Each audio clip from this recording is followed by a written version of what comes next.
Hello there everyone, welcome to Cryptocorps. I am your storyteller and I am here to guide you tonight. I know many of you use these videos to drift off to sleep, so before we begin, take a moment to like this video and subscribe to our channel. I'm always curious, where are you watching from and what time is it in your part of the world? Now, find your cozy spot and relax. My name is Jonathan Hayes, but most folks just call me John. 3 years ago, I lost my wife and daughter in a car accident on Highway 101. The curves were slick with rain, and a logging truck couldn't stop in time. After that, I couldn't bear to keep working as a forest ranger anymore. Too many memories in those woods we'd explored together, too many empty spaces in our home. So I moved north, bought 5 acres of dense forest outside Bandon on the Oregon coast, and built myself a workshop. I'd always been good with my hands, and Emma used to say my wooden bowls should be in galleries, not just our kitchen cabinet. Now woodworking is all I have. My place is about as remote as you can get without falling off the edge of the world. The gravel road to my cabin winds for almost 2 miles from the highway, and the nearest neighbor is a good half-hour drive away. I like it that way. Once a month, I make the trip into town for supplies, and occasionally I deliver a custom piece of furniture to a client. Otherwise, it's just me, the trees, and the endless sound of the ocean in the distance. The isolation suited me fine until strange things started happening about 6 months ago. I was working on a cherry wood table, completely lost in the rhythm of sanding against the grain, when I looked up and noticed the light had changed. The afternoon sun had somehow become evening shadows. According to my watch, 4 hours had passed in what felt like 20 minutes. I figured I'd just zoned out. Griff does that to you sometimes, but then it happened again, and again, entire days slipping through my fingers like sawdust. Worse, I'd find things in my workshop that I didn't remember making. Once, it was an intricately carved box with patterns I'd never seen before, let alone created. Another time, a rocking chair sat in the center of my shop, its arms shaped like running deer, every detail perfect down to their eyelashes. Beautiful work, but not mine. You're just tired, I told myself, working too hard and forgetting things. But then, the orders started coming in. Strange people would appear at my doorway, never heard their cars arrive requesting impossibly detailed pieces. An old woman with eyes too large for her face asked for a dining table made from the 4th pine tree west of Lightning Creek, the one struck in the storm of '67. How she knew. I'd find a perfectly preserved lightning-struck pine exactly where she described. I'll never understand. A man in an outdated suit ordered a desk with 17 secret compartments arranged in the Fibonacci sequence. He paid me with gold coins that a collector later told me stopped being minted in 1893. My tools began showing signs of use during times I knew I'd been asleep or in town. The blade of my favorite handplane would be dulled, wood shavings from projects I didn't recognize scattered across the floor. One morning after a particularly bad blackout, I found wooden sculptures arranged in a circle on my workbench. They depicted hooded figures surrounding a tall, shaggy creature with arms that stretched too long. The craftsmanship was exquisite and terrifying. The faces of the figures looked agonized, yet peaceful. I started noticing changes in the forest, too. Trees with strange marks carved into their bark, not vandalism, but patterns that seemed to be growing from within the wood itself. Spirals and geometric shapes that made my eyes hurt if I looked at them too long. Mrs. Thornton, who runs the general store 30 miles south, mentioned seeing smoke from my chimney when I'd been in Portland delivering a commission. Working late, were you? She asked. That's dedication, driving all the way back in the middle of the night, but I hadn't been home. I hadn't lit a fire in days. One evening, after a particularly long blackout, I found muddy footprints leading from my back door to the workshop. They were enormous, twice the size of my boots and oddly shaped, with toes that seemed too long and splayed. They ended abruptly at my workshop wall, as if whoever made them had simply walked through the solid wood. That night, I dreamed of digging. In my dream, I pulled up the floorboards of my workshop and kept digging until I broke through into another spacer, vast underground. Workshop lit by lanterns that burned with blue flame. The wooden beams were ancient, the tools hanging on the walls crafted by hands that had turned to dust centuries ago. When I awoke the next morning, my fingernails were caked with dirt, and a splinter was embedded deep in my palm. Splinter of wood I'd never seen before, dark as midnight and hard as stone. I told myself I was sleepwalking. I told myself that Stress and loneliness were finally getting to me. I told myself a lot of things, but deep down, I knew something was in my workshop. Something that wore my face when I wasn't using it. Something that created beautiful, impossible things with my hands, and I was terrified to learn what it wanted from me. I first saw it in a piece of walnut I'd been polishing for hours. The wood was so smooth it reflected like a mirror, and as I wiped it down with linseed oil, my reflection changed. For just a second, the face looking back wasn't mine, or rather, it was mine, but wrong somehow. The eyes were too deep, the smile too wide. Then it blinked when I didn't. I dropped the wood, and it cracked against the floor. When I picked it up, it was just my normal reflection again. I told myself I was tired, but things kept getting stranger.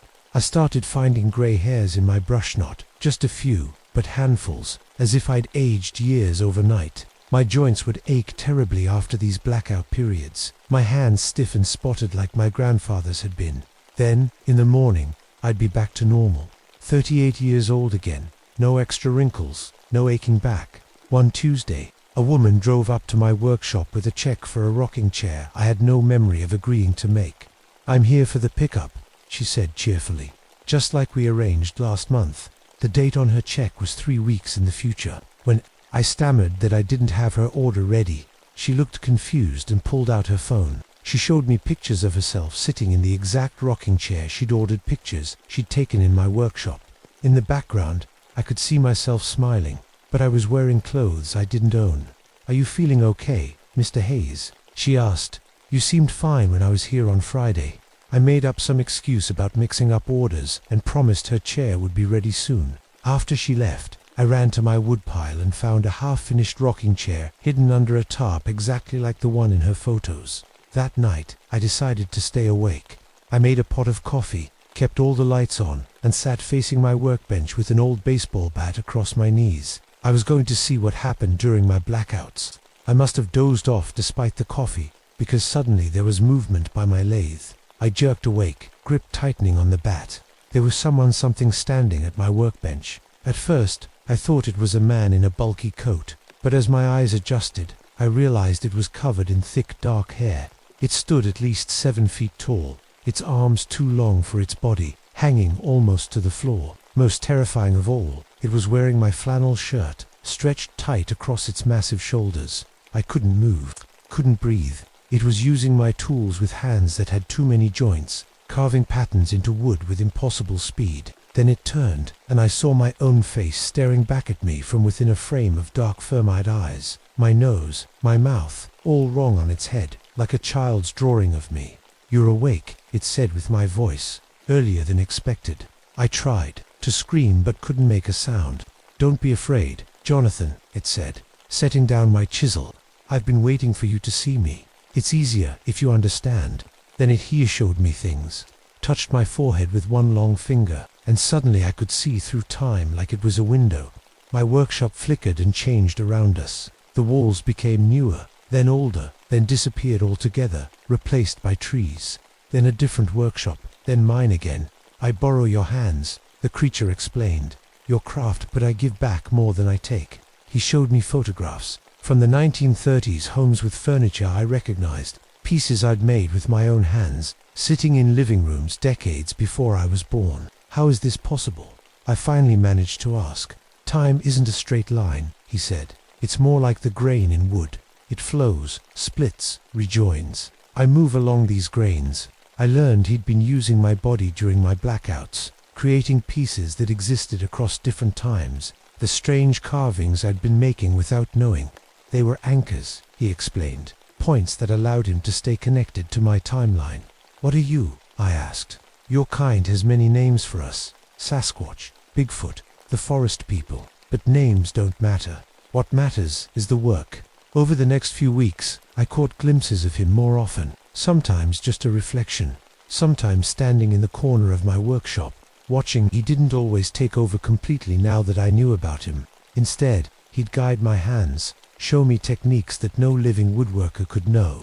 My workshop began changing to tools would appear that I'd never bought, hand planes from the 1800s, chisels with handles worn smooth by hands long turned to dust. Once, I opened my supply closet and found a room that couldn't possibly fit in my small cabin, filled with wood, specimens from forests that no longer existed. People started showing up at odd hours. A man in clothes that looked a century out of date asked to be my apprentice, speaking in an accent I couldn't place. When I asked where he came from, he looked confused and said, "I've been with you for 3 years, Master Hayes." The creature I still didn't know what to call him explained that these were echoes, people from other times who had been connected to previous artisans he'd worked with. "Like you work with me now?" I asked. "Yes," he said. "There have been others. There will be more." He showed me visions of craftsmen throughout history, a woman carving delicate boxers in 1600s France, a man shaping temple beams in ancient Japan, a teenager creating intricate furniture in colonial America. "All of them were you?" I asked. "No," he said. "All of them were them. And now, they are us." I didn't understand what he meant then, but soon I would. The headaches started a month after I first saw the creature. They would come out of nowhere sharp, splitting pain behind my eyes that made me drop whatever I was holding and grab the edge of my workbench to stay standing. With each headache came memories, not my memories. I suddenly knew how to steam bend wood in ways I'd never learned. I could feel the ghost of calluses on my hands in places I'd never developed them.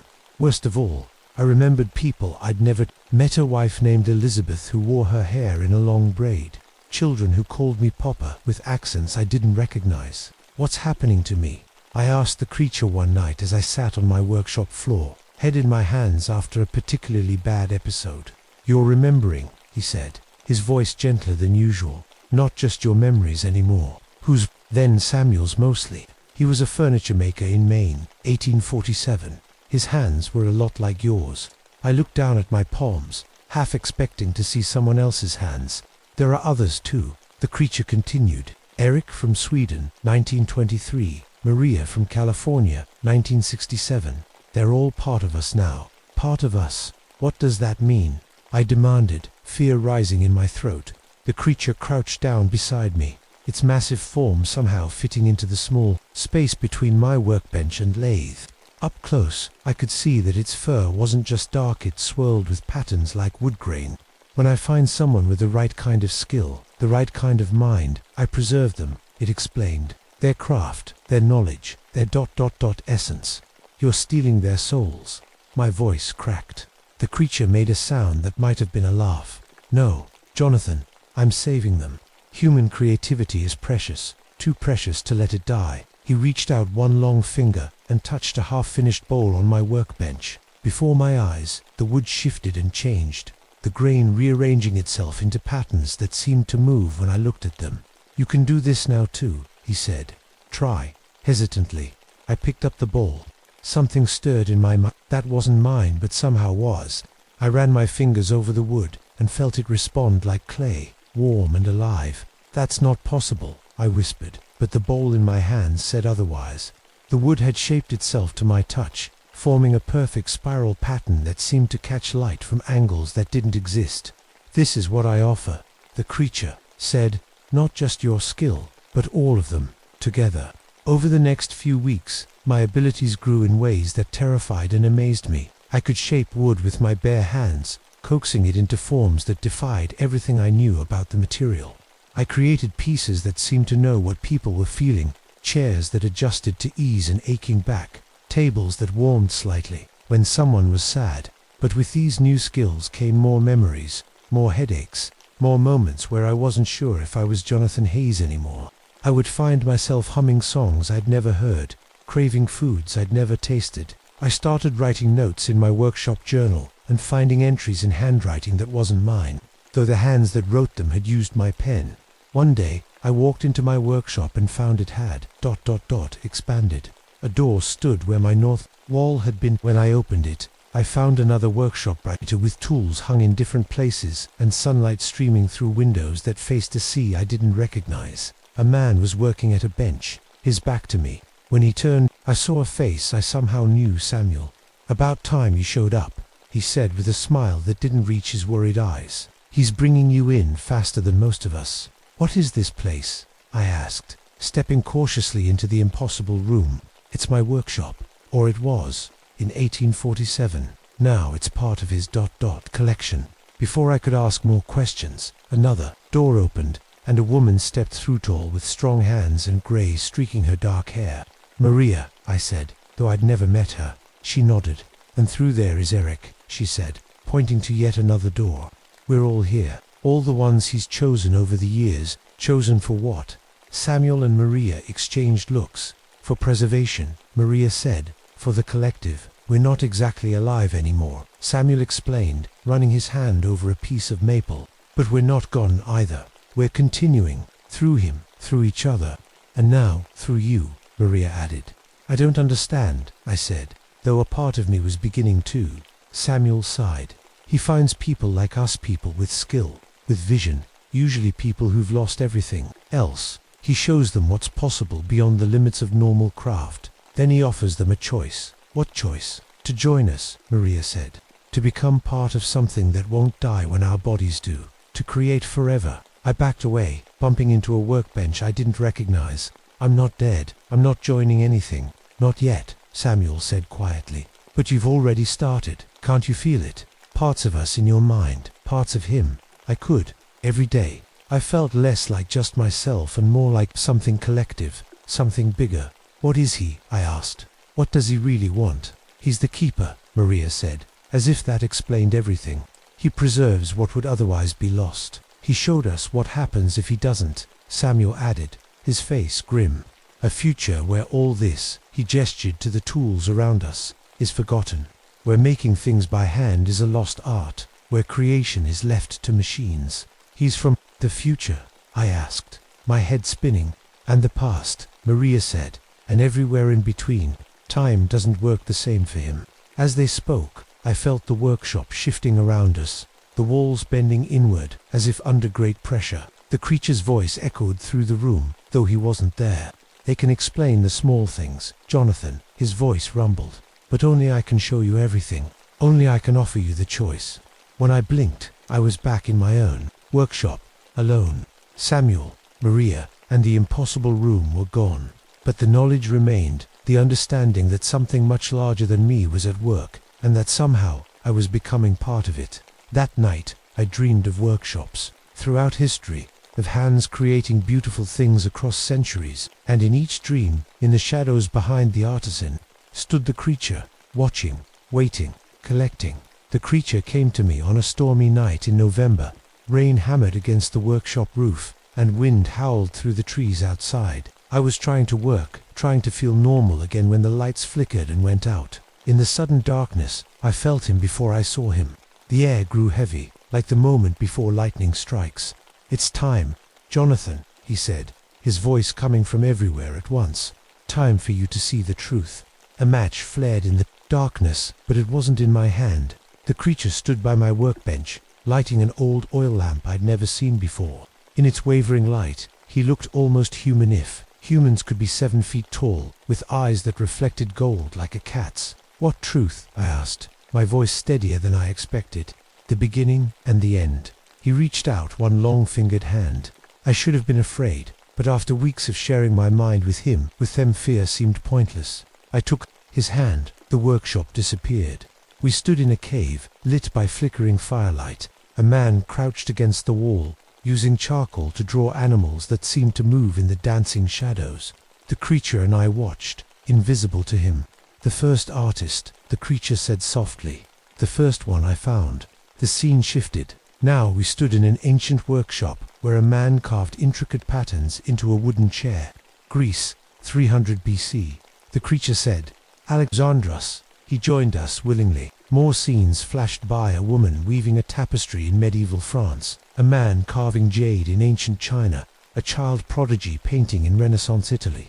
"All of them?" I asked. "You took all of them." "Not took," the creature corrected. "Preserved." Continued. We moved faster now, jumping through centuries, watching as human hands created beauty from raw materials.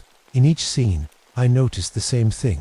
The creators were alone, isolated by their talent or circumstances. Then everything changed. We stood in a sterile white room. Machines whirred and clicked, producing identical furniture pieces on an assembly line. No human hands touched the wood.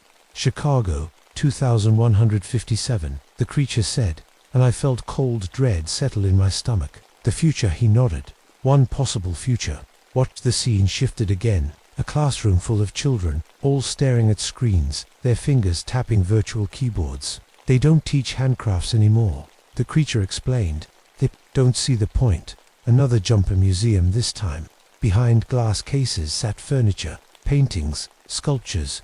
A sign read, Human Artistry, Pre-Automation Era. Is this what happens? I asked. We just ...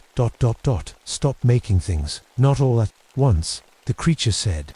Slowly, one generation at a time, the knowledge fades. The connection to materials is lost. The machines take over because it's easier, faster, cheaper. But there must be some people who still, a few, he agreed, but not enough. The knowledge dies, Jonathan. The feel for the grain, the understanding of how wood moves and breathes it, all disappears. We returned to my workshop so suddenly I stumbled, catching myself against the workbench.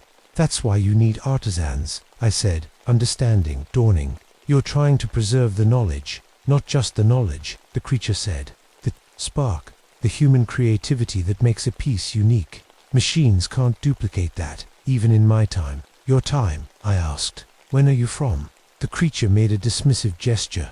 Time doesn't matter to me anymore. I exist across all of it, collecting what must not be lost. He moved to my current project, a rocking chair I'd been struggling with for weeks. With one fluid motion, he ran his hand along the arm, and the wood reshaped itself, the curve becoming perfect. This is what I offer you, Jonathan. Not just skill beyond any human lifetime, but purpose, meaning. At what cost? I asked, though I already knew you would join us fully. Your consciousness would merge with ours, with mine. I'd die. The creature shook his head. Your body would continue. Your identity would ... expand. Like Samuel and Maria and all the others. Yes, I thought about what I'd seen the future, where human creativity became a museum exhibit. I thought about my empty house, my solitary life since Emma and Lily died. What would happen to me? To this, I gestured around the workshop. If I say no, the creature was silent for a long moment.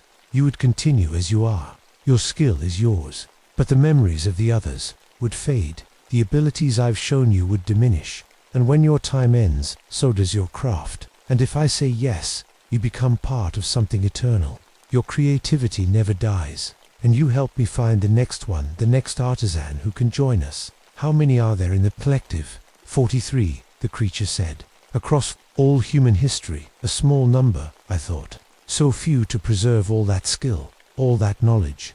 I need to think, I said. The creature nodded.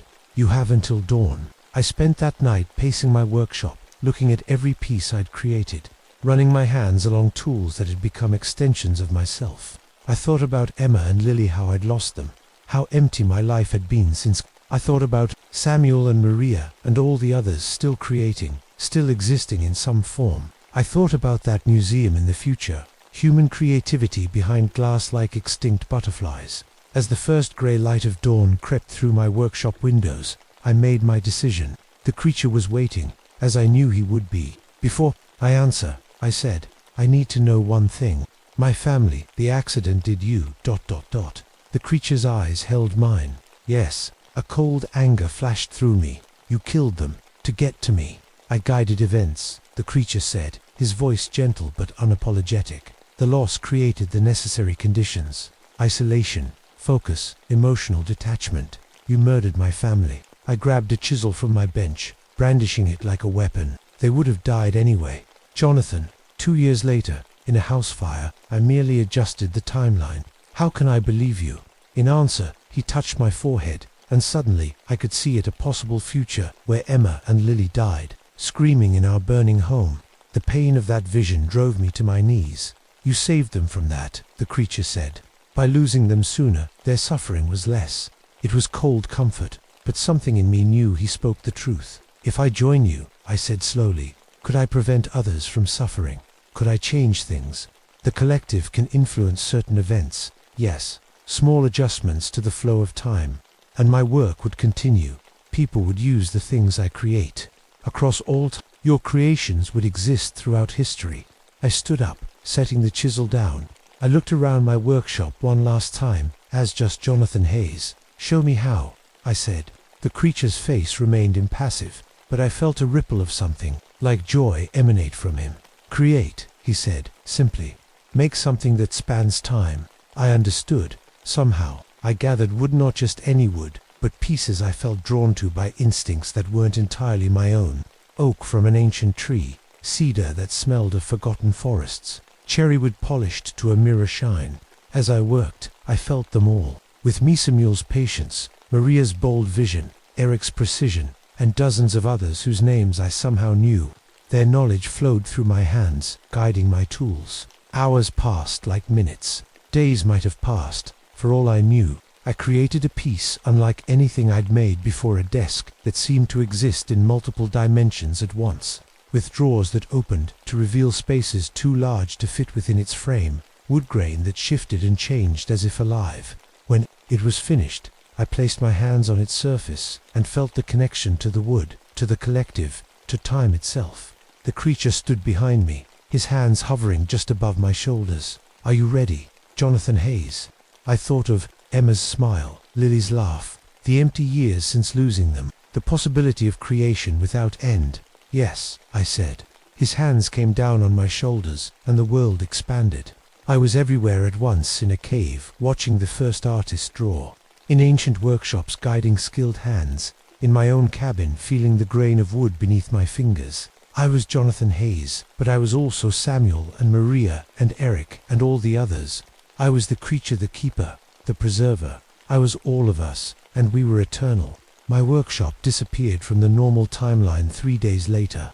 The authorities found no trace of me, only empty rooms with no dust, as if I'd never existed. But my furniture still appears throughout history. A rocking chair in a Vermont home in 1887, a desk in a California study in 2018, a cradle in a nursery in 1955. Each piece bears my signature, hidden where only I would know to look. Each piece contains knowledge and skill beyond what one human lifetime could acquire.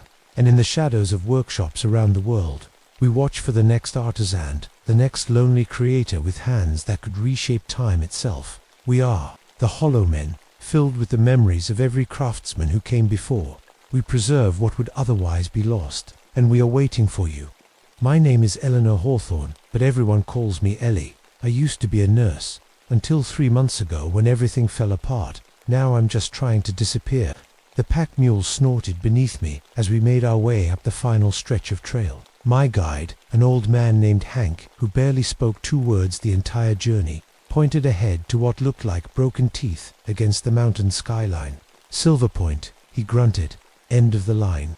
I nodded, taking in the abandoned buildings of the old mining town. This far into Glacier National Park's backcountry, it was exactly what I needed. A place where no one would find me, where the whispers about the negligent nurse couldn't follow. "You sure about this?" Miss Hank asked, the most words he'd strung together all day. "Winter comes early up here.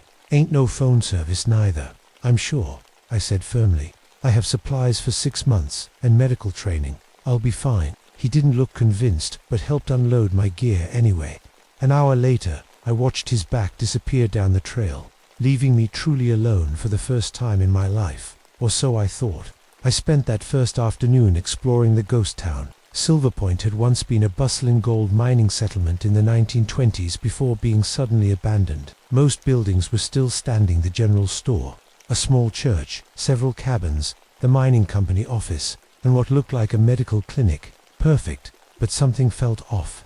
There were fresh tire tracks in the dirt near the edge of town, cigarette butts that hadn't yet been washed away by rain. Someone had been here recently. I decided to check out the mining office first.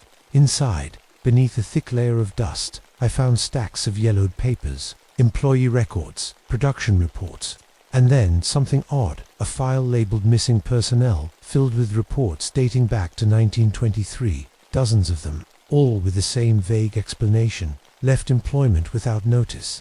The setting sun warned me to establish camp before dark. I chose the old clinic. It seemed fitting. Inside, I found an examination table, cabinets still stocked with ancient medicines, and a collection of surgical tools that looked more like instruments of torture. I set up my sleeping bag in what must have been the waiting room, away from those rusted scalpels and bone saws. That night, I woke up at exactly 3:17 a.m. The time glowed on my watch as a howl echoed through the town, a sound that wasn't quite wolf or coyote, coming from the direction of the mine entrance. I told myself it was just the wind playing tricks in the abandoned shafts. When morning came, I stepped outside to find small white objects scattered around the remains of my campfire. I bent down for a closer look and felt my stomach turn. Teeth, human teeth, at least a dozen of them, arranged in a perfect circle. I spent the day exploring further, trying to convince myself there was a logical explanation, but the silence of the forest was deafening. No birds sang, no squirrels chattered, even insects seemed absent. For a mountain ecosystem in summer, it was completely wrong. That evening, as I sorted through more of the clinic's remains, I found a hidden compartment beneath a loose floorboard.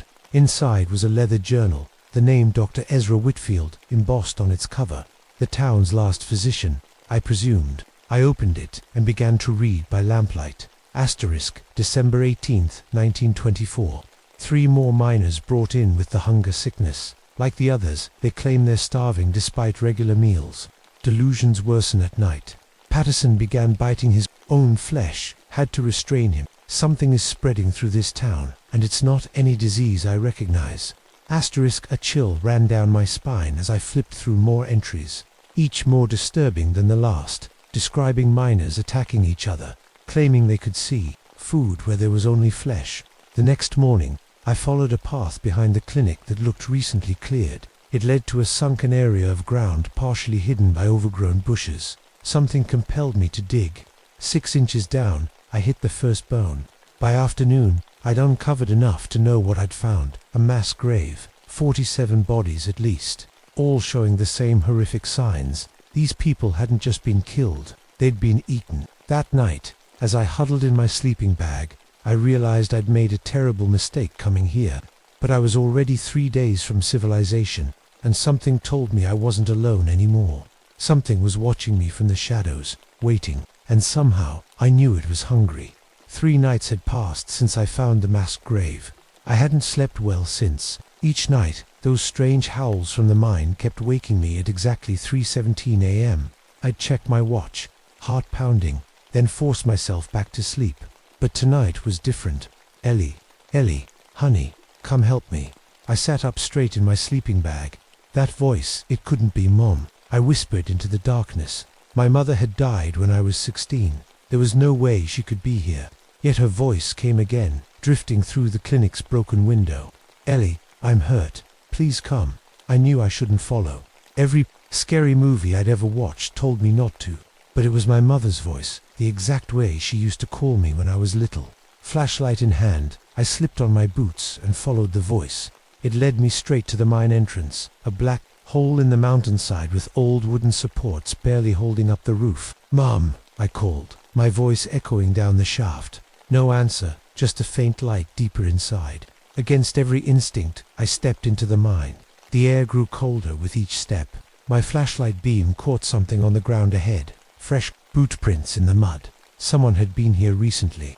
I followed the prints around a corner and froze. My light fell on something that made my stomach turn. Fresh human remains arranged in a circle, like a twisted art project. Bits of flesh, bone and hair carefully placed in patterns that somehow made my eyes hurt when I looked directly at them. I backed away, ready to run, when my flashlight caught movement against the wall. A shadow, my shadow. Except I wasn't moving, and it was the shadow mimicked my shape perfectly, but moved on its own, turning its head to watch me even as I stood, perfectly still. Then it smiled. A shadow shouldn't be able to smile.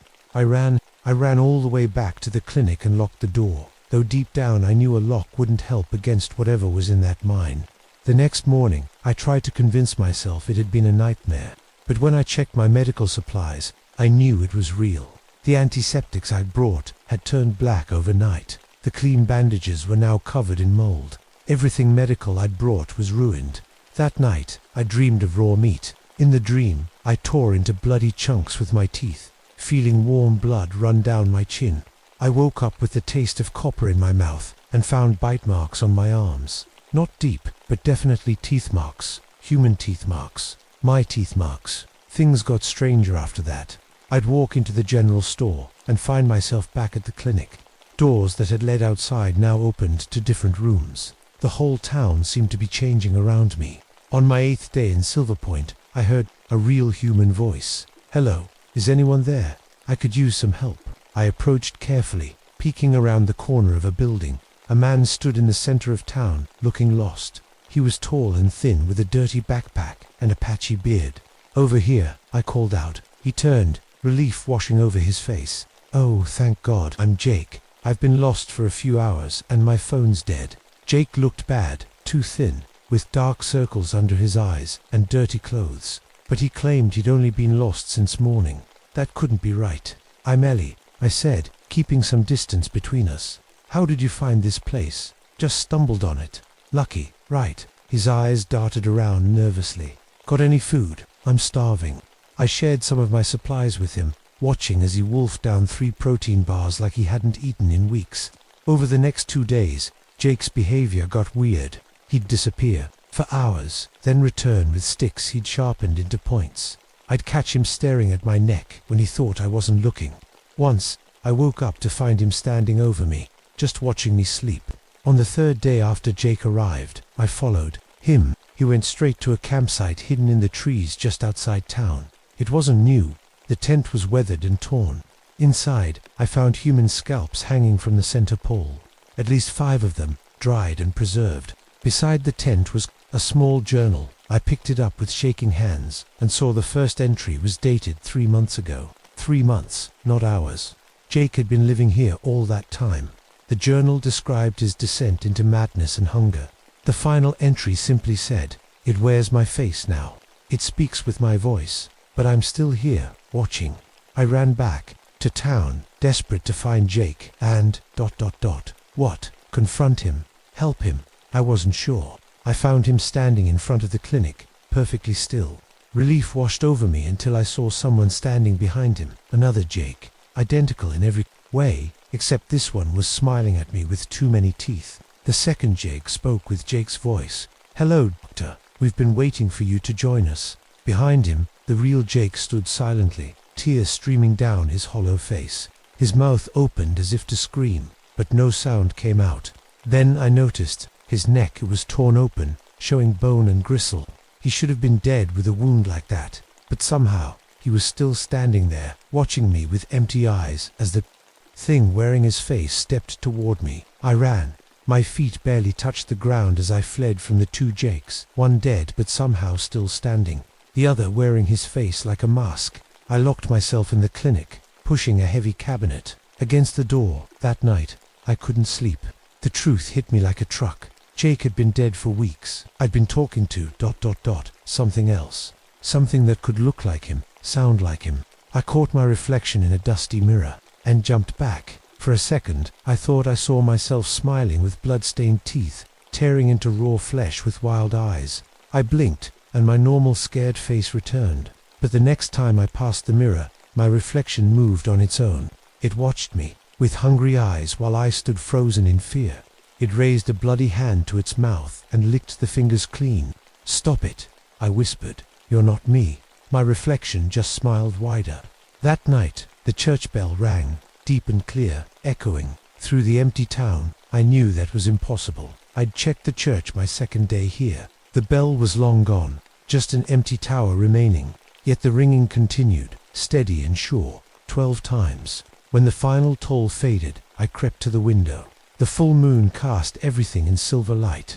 In that light, I saw myself walking across the town square, but I wasn't walking. I was still in the clinic, watching. My other self carried a shovel and walked with purpose toward the mass grave behind the clinic. I watched, unable to move, as I began digging, pulling up bones with my bare hands, examining them, sometimes bringing them to my mouth. I must have blacked out, because suddenly it was morning and I was in my sleeping bag. My fingernails were caked with dirt and my hands were scratched and bleeding. Outside, fresh holes dotted the mass grave, like someone had been digging all night. Time started to feel ... wrong. I'd wake up, go through my day, fall asleep, and then wake up to the exact same day again. Except each time, something horrible would happen that hadn't happened before. One day, Jake's body would be hanging from the church steeple. The next same day, I'd find him seated at the clinic desk, his chest cut open but his hands still writing in a journal. The next same day, he'd be completely normal until he split open at dinner, revealing nothing but hollow darkness inside. I started to doubt my own memories. Had I grown up in Boston with my aunt after my mother died, or had I always lived in Silver Point, like the strange new memories suggested? I could suddenly remember a childhood here, playing in these streets, attending the small schoolhouse, helping my father in the mine. But that couldn't be right. The town had been abandoned since the 1920s. I was born in 1938. These memories couldn't be mine. One morning, I found surgical notes written in my handwriting, describing procedures I'd never performed. Patient exhibits stage 3 conversion. Removed lower left quadrant tissue samples for comparison. Subject remains conscious throughout. Hunger response intensifying. The handwriting was mine, but the words weren't. I'd never written this. Had I? Food started to disgust me. My carefully packed rations made me gag when I tried to eat them. Only when I found a dead rabbit did my stomach growl with interest. I caught myself staring at the raw meat, mouth-watering. I didn't eat it. I couldn't. Instead, I burned it, trying to burn away the hunger too. My nurse's training began to change. Looking at my own arm, I'd see infected tissue that needed removal. A small cut on my leg looked tainted to my eyes. Instincts I'd relied on for years were twisting into something dangerous. One night, I woke up with a scalpel in my hand, one of the rusty ones from the clinic's original supplies. My leg was cut open, blood pooling on the floor, and I was carefully removing a chunk of my own thigh muscle. The strangest part, it didn't hurt. Instead, it felt right, necessary. The tissue I removed looked diseased to me, though some small part of my brain screamed that it was healthy flesh. I bandaged myself and tried to stay awake, afraid of what I might do if I fell asleep again. But exhaustion won. When I woke up, the wound was healed, not just healing, but completely gone, like it had never happened. But the memory of cutting myself remained, along with a new, terrible hunger. The church bell rang every night. Now, though I'd confirmed multiple times there was no bell, sometimes I'd hear piano music from the saloon, though there was no piano. Voices called my name from empty rooms. The town was alive with ghosts, or maybe I was finally losing my mind. "You're not losing your mind, Ellie," said a voice behind me. "You're finding your purpose." I turned to see Dr. Whitfield, the man whose journal I'd found. He wore an old-fashioned doctor's coat, stained with dark brown spots. His eyes were sunken, his cheeks hollow. "You're not real," I whispered. "I'm as real as you are," he said, with a smile that showed too many teeth. "And soon, you'll be as real as me." He reached out a hand, and I watched in horror as it passed right through my arm. Not a ghost, then a hallucination. "We need a doctor here," he said. "Someone with medical training, someone who understands how to prepare the bodies properly." "Prepare them for what?" I asked, though I already knew the answer. His smile widened impossibly. "For consumption, Dr. Hawthorne, for the feast that never ends." I blinked, and he was gone. But the hunger remained, growing stronger by the hour. I needed answers. With shaking hands, I returned to Dr. Whitfield's journal, flipping to the final pages I hadn't yet read. The last entry made my blood run cold. Asterisk, January 17th, 1925. God forgive me. The hunger became too much. When Miller died, I couldn't waste the meat. Just a taste, I told myself.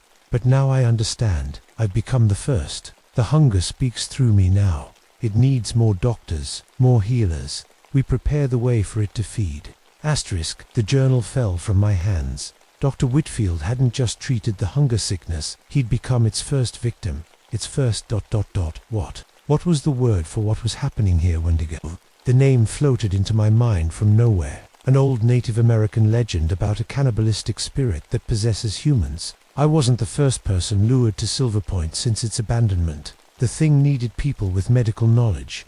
I found hidden notes scattered throughout the clinic mentioning other doctors and nurses who had come here seeking isolation over the decades. All had disappeared. Behind a false wall in the clinic basement, I discovered a hidden room. The smell hit me first. Antiseptic, mixed with decay. Inside were 12 preserved bodies, each wearing a doctor's coat or nurse's uniform, each with a name tag. The most recent was dated just last year. Beside each body was a journal documenting their slow transformation into something else. The same pattern repeated in each: isolation, hearing voices, strange hunger, surgical obsession, and finally, complete transformation. As I flipped through these journals, a voice spoke directly behind me. They weren't quite right, you know, close, but not perfect. I spun around to face the thing wearing Jake's face. It stood in the doorway, blocking my exit. "What do you want from me?" I asked, my voice surprisingly steady. "We need someone who understands the body, how to prepare it properly." It stepped closer. "The hunger can transfer its essence, but it needs ... help, medical help. I don't understand. You will..." It smiled, with Jake's mouth too wide. "You've already begun helping us, don't you remember?" I didn't remember, but when I followed it upstairs and out to a small shed behind the clinic that I hadn't noticed before, memories started flooding back. Memories of things I hadn't done, or thought I hadn't done. Inside the shed were 3 operating tables. On each lay a person, unconscious but alive. I recognized them as hikers I'd seen on missing person posters at the ranger station before I'd headed into the backcountry. Their bodies had been ... changed. Surgical incisions ran along their limbs and torsos, healing but still visible. Their heads had been shaved and small holes drilled into their skulls. "You've been quite busy, Doctor," the thing said. 3 new converts in just 2 weeks. A record. "I didn't do this," I whispered, but even as I said it, I saw flashes of memory, my hands holding surgical tools, working with practiced precision on these people, while they lay conscious but unmoving. "You did. You prepared them perfectly. Simple lobotomies to remove resistance, surgical modifications to help them understand that their flesh isn't really theirs. It's just meat." One of the hikers opened his eyes and looked at me. Instead of fear or pain, I saw gratitude. "Doctor," he whispered, "am I ready yet? Can I give more?" With horror, I realized what had been happening. I'd been operating on these people, conditioning them to view their own bodies as foreign tissue that needed removal. And while they recovered between surgeries, my gaze fell on a pot in the corner of the shed. Meat stew. I'd been feeding them pieces of previous victims while they healed, preparing them for what consumption? Conversion. "They're almost ready," the thing wearing Jake's face said. "One more procedure, and they'll be perfect vessels. The hunger can take them, use them, spread further." It was then that the true form of the Wendigo appeared beside Jake's body. A tall, skeletal figure with antlers stretching to the ceiling, its skin pulled tight over bones. But its face, or rather, faces, was the most horrifying part. Dozens of human faces seemed to shift and move across its head. Each one I recognized from the journals in the hidden room. Sometimes Dr. Whitfield's features would emerge, sometimes others. "We've waited for someone like you," the Wendigo said, its voice a chorus of all the faces it wore. "Someone who understands the sacred nature of medicine, how healing and harm are 2 sides of the same knife." It reached out a long, bony finger and touched my forehead. "Your predecessors helped prepare individual meals, but you, Eleanor Hawthorne, you can help us prepare a feast." The 3 people on the tables began to stir, looking at me with adoration in their eyes. "Mother Doctor," they said in unison. "We're hungry, so hungry." I backed away, but bumped into something solid behind me. Jake's empty body stood there, his eyes now completely black. "You're one of us now," the Wendigo said. "You just don't fully understand it yet." It was right. Something inside me had changed. When I looked at the 3 patients, I didn't see victims anymore. I saw works in progress, unfinished surgeries, meat that needed proper preparation. "No," I said, fighting against these thoughts. "This isn't me. This isn't real." The Wendigo laughed, a sound like bones breaking. "It's more real than anything you've ever known, Doctor, and soon, you'll help us make it real for everyone." I woke up the next morning in my sleeping bag, wondering if everything had been a nightmare, but the dirt under my fingernails and blood on my clothes told me it was real. All of it. Something else was different too. My stomach felt strange, not painful, but full in an odd way. I placed my hand on my belly and felt movement inside, a fluttering, like something swimming. "No," I whispered. "That's not possible." I hadn't been with anyone in over a year. There was no way I could be pregnant. But as I pressed my hand against my stomach, I felt it again. Movement. Something was growing inside me. Over the next few days, my stomach grew visibly. Whatever was inside me was growing fast. Too fast to be human. and with its growth came new cravings. I found myself dreaming of specific organs, livers, hearts, lungs. In my dreams, I would cut them out of willing patients who thanked me as I removed their vital organs. I'd wake up with the taste of raw meat in my mouth. The thing inside me seemed to push thoughts into my head. Asterisk find more. Prepare more. Feed. Asterisk by the 5th day. My stomach was so swollen I looked 6 months pregnant. I could feel the thing inside me moving constantly now, pressing against my ribs, swimming in my body. I knew I had to get it out. I gathered surgical tools from the clinic and laid them out carefully. I needed to perform a cesarean on myself. It was dangerous, maybe fatal, but less dangerous than leaving this thing inside me. I cleaned the tools with alcohol, numbed my stomach as best I could, and made the first cut.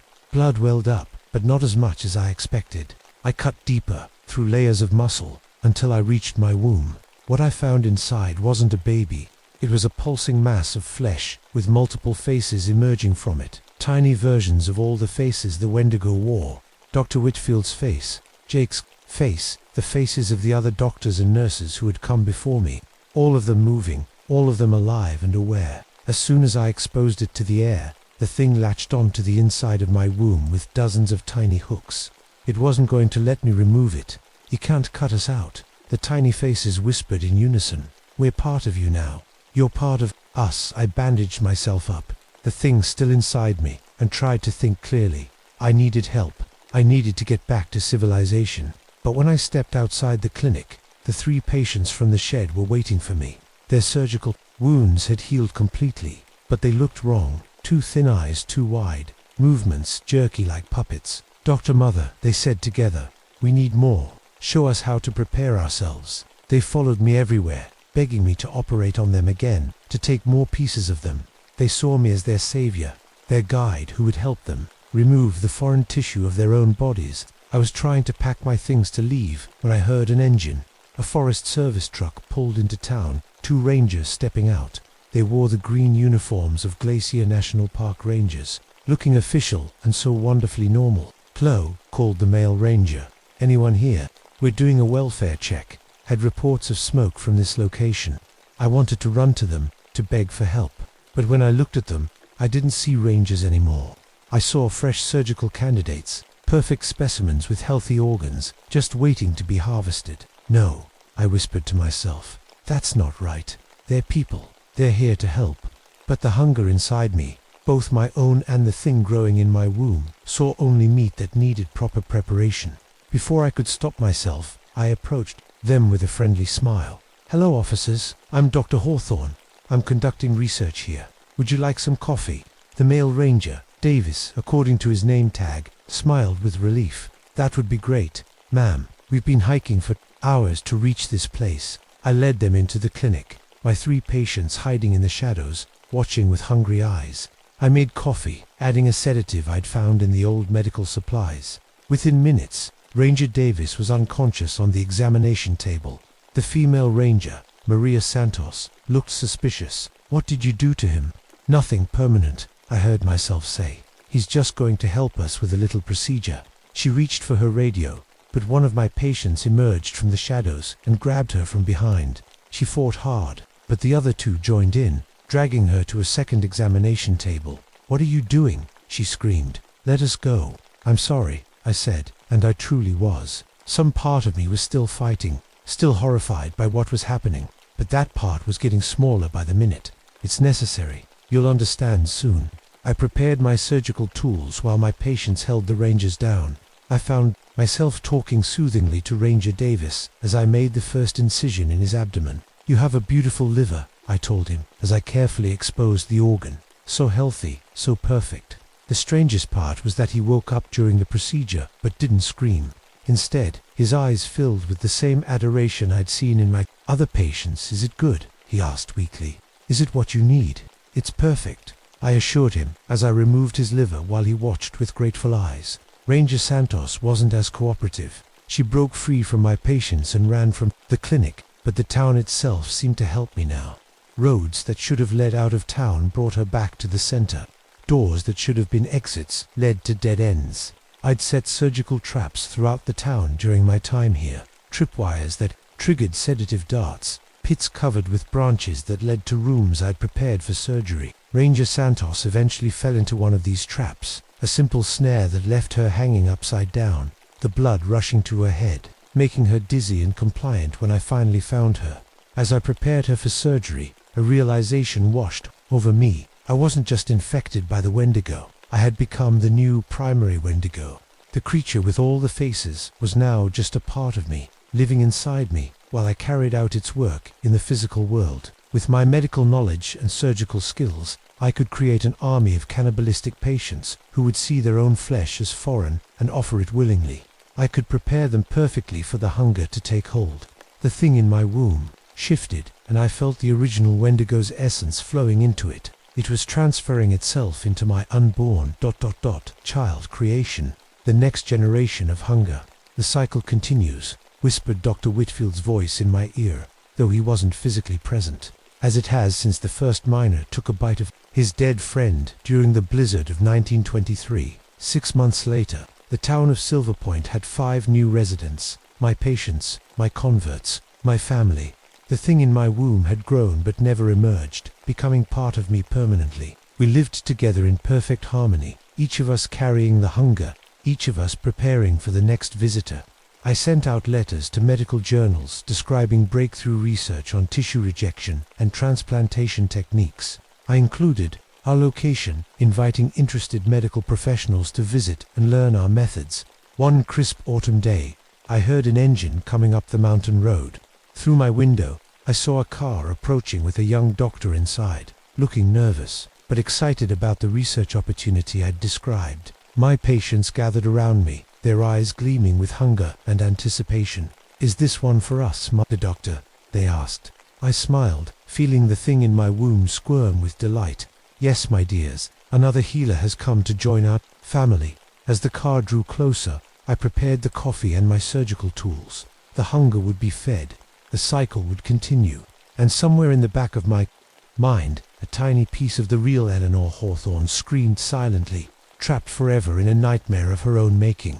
I woke up the next morning in my sleeping bag, wondering if everything had been a nightmare, but the dirt under my fingernails and blood on my clothes told me it was real, all of it. Something else was different too. My stomach felt strange, not painful, but full in an odd way.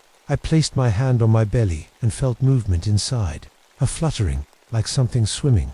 "No," I whispered, "that's not possible." I hadn't been with anyone in over a year. There was no way I could be pregnant. But as I pressed my hand against my stomach, I felt it again, movement. Something was growing inside me. Over the next few days, my stomach grew visibly. Whatever was inside me was growing fast, too fast to be human, and with its growth came new cravings. I found myself dreaming of specific organs, livers, hearts, lungs. In my dreams, I would cut them out of willing patients who thanked me as I removed their vital organs. I'd wake up with the taste of raw meat in my mouth. The thing inside me seemed to push thoughts into my head. Asterisk, find more, prepare more, feed us. Asterisk, by the 5th day, my stomach was so swollen I looked 6 months pregnant. I could feel the thing inside me moving constantly now, pressing against my ribs, swimming in my body. I knew I had to get it out. I gathered surgical tools from the clinic and laid them out carefully. I needed to perform a cesarean on myself. It was dangerous, maybe fatal, but less dangerous than leaving this thing inside me. I cleaned the tools with alcohol, numbed my stomach as best I could, and made the first cut. Blood welled up, but not as much as I expected. I cut deeper, through layers of muscle, until I reached my womb. What I found inside wasn't a baby. It was a pulsing mass of flesh with multiple faces emerging from it. Tiny versions of all the faces the Wendigo wore. Dr. Whitfield's face, Jake's face, the faces of the other doctors and nurses who had come before me. All of them moving, all of them alive and aware. As soon as I exposed it to the air, the thing latched on to the inside of my womb with dozens of tiny hooks. It wasn't going to let me remove it. "You can't cut us out," the tiny faces whispered in unison. "We're part of you now. You're part of us." I bandaged myself up, the thing still inside me, and tried to think clearly. I needed help. I needed to get back to civilization. But when I stepped outside the clinic, the 3 patients from the shed were waiting for me. Their surgical wounds had healed completely, but they looked wrong. Too thin eyes, too wide, movements jerky like puppets. "Dr. Mother," they said together, "we need more. Show us how to prepare ourselves." They followed me everywhere, begging me to operate on them again, to take more pieces of them. They saw me as their savior, their guide who would help them remove the foreign tissue of their own bodies. I was trying to pack my things to leave when I heard an engine. A Forest Service truck pulled into town, 2 rangers stepping out. They wore the green uniforms of Glacier National Park rangers, looking official and so wonderfully normal. "Hello," called the male ranger. "Anyone here? We're doing a welfare check." Had reports of smoke from this location. I wanted to run to them, to beg for help. But when I looked at them, I didn't see rangers anymore. I saw fresh surgical candidates, perfect specimens with healthy organs, just waiting to be harvested. "No," I whispered to myself. "That's not right. They're people. They're here to help." But the hunger inside me, both my own and the thing growing in my womb, saw only meat that needed proper preparation. Before I could stop myself, I approached them with a friendly smile. "Hello, officers. I'm Dr. Hawthorne. I'm conducting research here. Would you like some coffee?" The male ranger, Davis, according to his name tag, smiled with relief. "That would be great, ma'am. We've been hiking for hours to reach this place." I led them into the clinic, my 3 patients hiding in the shadows, watching with hungry eyes. I made coffee, adding a sedative I'd found in the old medical supplies. Within minutes, Ranger Davis was unconscious on the examination table. The female ranger, Maria Santos, looked suspicious. "What did you do to him?" "Nothing permanent," I heard myself say. "He's just going to help us with a little procedure." She reached for her radio, but one of my patients emerged from the shadows and grabbed her from behind. She fought hard, but the other 2 joined in, dragging her to a second examination table. "What are you doing?" she screamed. "Let us go." "I'm sorry," I said, and I truly was. Some part of me was still fighting, still horrified by what was happening, but that part was getting smaller by the minute. "It's necessary. You'll understand soon." I prepared my surgical tools while my patients held the rangers down. I found myself talking soothingly to Ranger Davis as I made the first incision in his abdomen. "You have a beautiful liver," I told him as I carefully exposed the organ. "So healthy, so perfect." The strangest part was that he woke up during the procedure but didn't scream.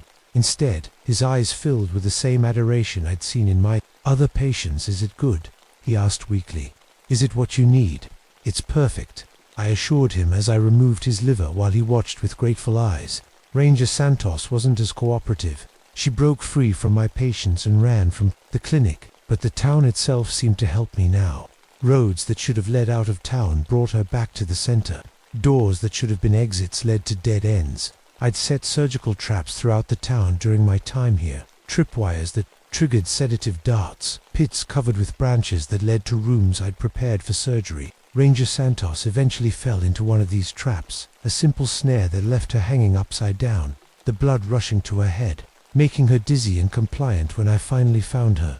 As I prepared her for surgery, a realization washed over me. I wasn't just infected by the Wendigo, I had become the new primary Wendigo. The creature with all the faces was now just a part of me, living inside me, while I carried out its work in the physical world. With my medical knowledge and surgical skills, I could create an army of cannibalistic patients who would see their own flesh as foreign and offer it willingly.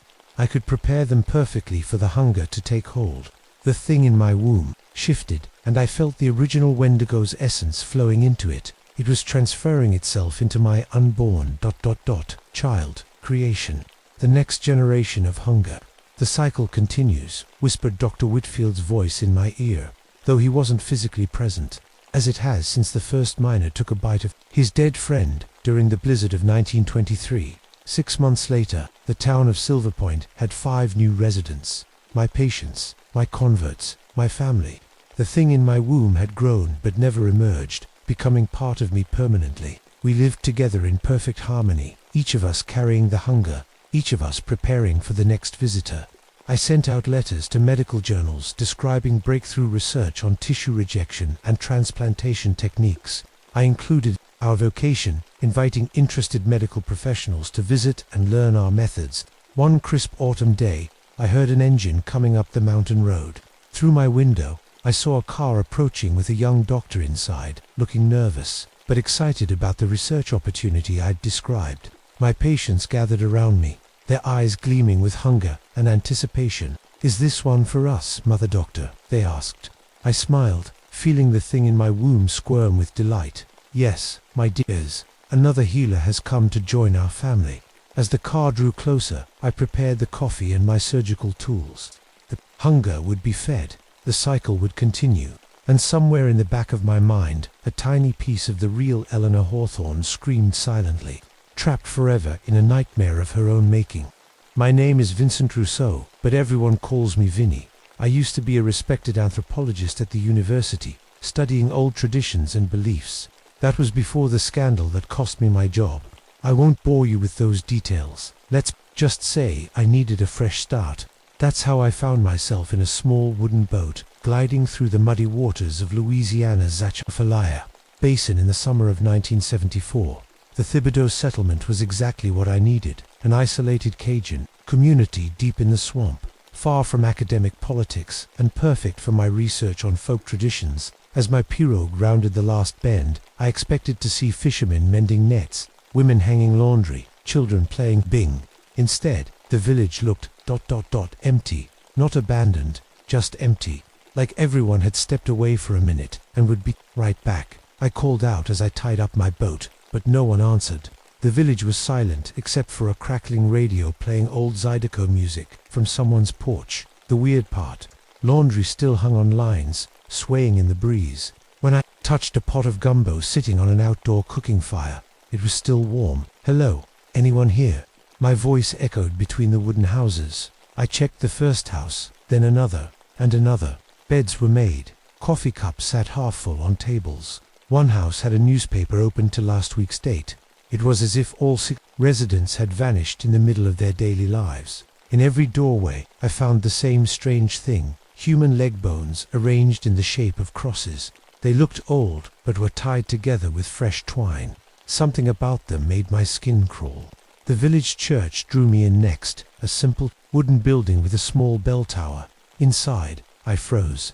The altar wasn't made of wood like you'd expect. It was made of bones, hundreds of them, carefully stacked and arranged. Human bones. And they had fresh, dark stains that looked horribly like blood. Candles burned around it, their wax fresh. Who lit these candles if the village was empty? Behind the altar, I found a dusty record book. My hands shook as I flipped through it. The last entry was dated exactly 7 days before my arrival, noting that preparations are complete. But what made me drop the book was an older page from 1925, describing how the entire village population of 67 had disappeared without explanation. And before that, another entry from 1876 said the same thing. And 1827 before that. Every 49 years, like clockwork, the entire village vanished. As the sun began to set, I walked to the water's edge to clear my head. I blinked in disbelief. The bayou water around the village was turning red in the sunset light. Not the normal reflection of the sky, actually red, like blood. When I dipped my hand in, it came out stained crimson. The water marked everything it touched. Back in the village, I set up my tape recorder to document my findings. When I played it back that night in the house I'd chosen to sleep in, my blood ran cold. Behind my voice were whispers, dozens of them, speaking Cajun French prayers. Prayers I hadn't heard while recording. I couldn't sleep. Around midnight, I took a lantern and went back to the church. The bone altar seemed to glow in the lamplight. I noticed a seam in the wooden floor behind it. When I pulled, a trap door opened to reveal a set of stairs leading down into darkness. The basement below the church was vast, impossibly large for the small building above, and it was filled with bones. Thousands upon thousands of human bones, arranged in patterns across the floor, up the walls, even hanging from the ceiling. Femurs, ribs, skulls, all arranged in intricate designs that seemed to tell a story I couldn't quite understand. As I stood there, lantern held high, I could have sworn the bones closest to me shifted slightly, as if adjusting their position. I blinked, and they were still again. But when I turned to leave, the pattern behind me was different than I remembered. The bones were watching me, and somehow I knew they were waiting for something. What had I stumbled into, and where were the 67 missing villagers? I didn't know it then, but I was about to find out, and I would wish I never had. I tried to sleep that first night, but every creak of the old house kept me awake. What happened to the people here? Why were there so many bones? By morning, I'd convinced myself I was just tired and seeing things. Old houses settle. Patterns look different in different light. There had to be a normal explanation. I spent the day taking photos and making notes. The villagers must have left for some reason, maybe a storm warning or a community trip. But deep down, I knew that didn't explain the warm food or the lit candles. When night fell on my second day, everything changed. I was sitting on the porch of my borrowed house, watching the moon rise over the bayou, the bone cross hanging above. The door caught the moonlight. At first I thought it was a trick of shadows when one of the bones seemed to twist slightly. Then another moved. Right before my eyes, the bones untied themselves and rearranged into a new pattern, no longer a cross, but something that looked like a hunting symbol. I sat frozen, unable to move or look away. All across the village, the bone decorations were changing shape in the moonlight. Then I saw it, at the edge of the trees, a huge shadow, shaped like a wolf standing on two legs. But it wasn't solid, it was made of bones. Human bones that shifted and moved like they were held together by invisible string. Skull, ribs, arms, legs, all moving together in the shape of some giant wolfman.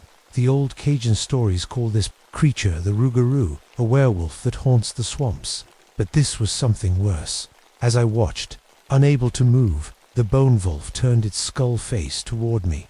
It didn't have eyes, just empty sockets, but I could feel it seeing me. The radio on the porch suddenly crackled to life, making me jump. Through the static came voices, dozens of them speaking at once, men, women, and children.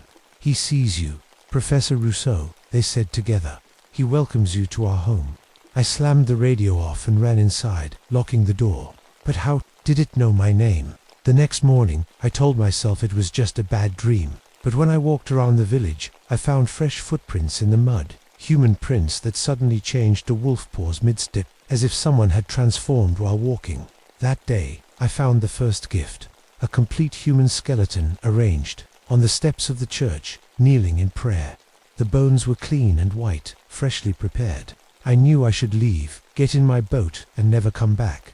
But I couldn't. Something about this place had its hooks in me. Strange things started happening to my equipment. My measuring tape showed impossible distances. One house measured 10 feet from the outside, but 40 feet when I measured inside. The photos I developed showed people standing in doorways and windows, people who weren't there when I took the pictures. Then the blackouts started. The first time, I was making notes about the bone patterns in the church. Next thing I knew, it was 3 hours later, and I was standing knee-deep in the red bayou water, holding a small animal skull I didn't remember finding. I'd lose chunks of time, an hour here, 3 hours there. I'd wake up to find myself writing strange notes or arranging small bones on the floor of my room in patterns I didn't understand. One night, I dreamed about Father Boudreau, the village priest I'd read about in the church records. In my dream, he had a wolf's shadow and spoke with many voices at once. "We've been waiting for someone like you, Professor," he said. "Someone who can understand, someone who can help us spread the word." "What word?" I asked in the dream. "The word of bone and spirit," he answered. "You're beginning to see the patterns, aren't you? They speak to you." The scary thing was, he was right. The bone arrangements were starting to make sense to me. When I looked at them now, I could almost read them like a book. They told a story, the story of this settlement. In 1827, the first settlers in this area were facing deadly hurricanes and starvation. Their leader, Jacques Thibodeau, made a deal with something that lived in the deepest part of the swamp. The creature promised to protect them from storms and bring them prosperity. The price, every 49 years, it would collect 67 souls, the entire village population. But it wasn't just killing them, it was keeping them somehow, in the bones, using them, and now it had found something new it wanted. It wanted me. 2 weeks passed. I should have left, but I couldn't. Every morning, I woke up thinking, today, I'll pack up and go. Every night, I found another reason to stay. My notebook filled with drawings and writings I didn't remember creating. Detailed sketches showing exactly how human bones should be, arranged to create what I called spiritual conductivity. Pages of notes about beneficial anthropological cannibalism, a term I'd never heard before, but somehow understood completely. The blackouts were getting worse. Sometimes I'd lose an entire day. I'd find mud on my shoes and scratches on my hands, like I'd been in the swamp. Once I found a package addressed to the Museum of Natural History in New York, ready to mail. Inside were small bone fragments, carefully wrapped in cloth. I was sending pieces of this place out into the world. But why? The voices from the bone arrangements were getting clearer. They weren't just decorations, they were prisons. The missing villagers were still here, their spirits somehow trapped in their own bones. At night, I could hear them whispering, "Help us," they would say, "Free us." But other times they said darker things. "Join us," they whispered. "Become part of something greater." The Rougarou would appear in the shadows, watching me, sometimes as the wolf made of bones, sometimes as Father Boudreau with empty eye sockets, sometimes as nothing more than a dark shape that made the air cold. It never attacked me. It was waiting for something. One morning, I found letters I'd apparently written to old colleagues. I'd described my groundbreaking discoveries about spiritual practices in the bayou. I'd invited them to come see for themselves. The letters were stamped and addressed. I tore them up in horror, but it was too late. 3 days later, I heard the sound of boat motors on the bayou. 3 boats pulled up to the village dock. I watched from the church window as my former colleagues stepped onto the weathered boards. Dr. Amanda Foster, bone specialist from Chicago, Dr. Robert Kim, expert in cultural anthropology, and Dr. Maria Valdez, who studied death rituals across different cultures, all respected researchers, all people I'd worked with before. "Vinny," called Amanda, waving at me as I stepped out of the church. "This place is amazing. Your letters didn't do it justice." "What letters?" I asked, but my mouth was saying different words. "Glad you could make it. Wait until you see what I've found." It was like I was a passenger in my own body. I heard myself giving them a tour of the village, showing them the bone arrangements, explaining their significance with an excitement that wasn't mine. The villagers developed a unique spiritual practice, my voice said as I showed them the bone altar. They believed that human bones could store spiritual energy, that they could communicate with the dead through proper bone arrangements. "Fascinating," said Dr. Kim, taking photos. "And you say this practice dates back to the 1820s. At least, I heard myself say. I've documented everything. We'll publish a paper that will change anthropology forever." Inside, I was screaming. These people were in danger. I was putting them in danger, but I couldn't stop myself. That night, after they'd settled into empty houses, I fought against whatever was controlling me. For a brief moment, I broke through. "You need to leave," I whispered to Dr. Valdez as she unpacked her equipment. "We all need to leave. Something is wrong here." She looked at me strangely. "Vinny, are you feeling okay?" "It's not what I thought." I managed to say, "It's dangerous." The bones, then the blackness took me again. I came back to find myself laughing, telling her I was just tired. Over the next few days, I watched in horror as my colleagues fell under the same influence that had taken me. They became obsessed with the bone arrangements. They started having blackouts too. Dr. Forster began speaking in multiple voices during her sleep. Dr. Kim started sketching bone patterns that matched mine exactly. Though I'd never shown him my notebook, Dr. Valdez would stand for hours at the bone altar, whispering to it in Cajun French she shouldn't have known. Together, we began work on what we called a groundbreaking academic paper about beneficial spiritual cannibalism. The title made no sense, but we all nodded like it was the most natural thing in the world. One night, I broke free again. Just for a moment, I snuck into the church and found blood-stained tools and fresh bone fragments. With horror, I realized I'd been performing rituals using my colleagues' blood to create new bone totems. The Rougarou wasn't just collecting the villagers, it was spreading, using us to send its influence into the academic world. When I returned to my house, all 3 of my colleagues were sitting in my living room, waiting. Their eyes were empty, like the eye sockets of the bone wolf. "We know what you did, Vinny," they said in perfect unison. "It's okay. We understand. Now, we want to help." Then they smiled, and I saw that their teeth had been filed to points. That night, my colleagues led me to the church. I tried to fight, to run, but my body wouldn't obey me. It was like being trapped inside a machine someone else was driving. The bone altar had changed. It was bigger now, shaped like a throne. Sitting on it was Father Boudreau or something, wearing his shape. His skin looked stretched too tight over his face, and his eyes were just empty black holes. "Vincent Rousseau," he said in a voice that sounded like many people talking at once. You've done well bringing these others to us. The other researchers stood in a circle around me, their faces blank. What do you want? I managed to ask, finally finding my voice. Father Boudreau smiled. His teeth were sharp, like animal fangs. The same thing any creature wants: to survive, to grow. He stood up and walked around me. For centuries, I lived in these swamps, taking what I needed from small villages like this one. A deal here, a bargain there. Every 49 years, I collect my payment. The villagers, I whispered. Yes, their bodies feed me. Their souls power me. He waved his hand at the bone altar. This is not just a decoration, Professor. It's a battery. Each bone holds a soul, trapped between life and death. Their energy keeps me strong. As he spoke, I could see the bones glowing faintly from within, pulsing like heartbeats. But the world is changing, Father Boudreau continued. People are leaving places like this, moving to cities. I needed to adapt, to find new hunting grounds. His empty eyes fixed on me. That's where you come in. Suddenly, I understood.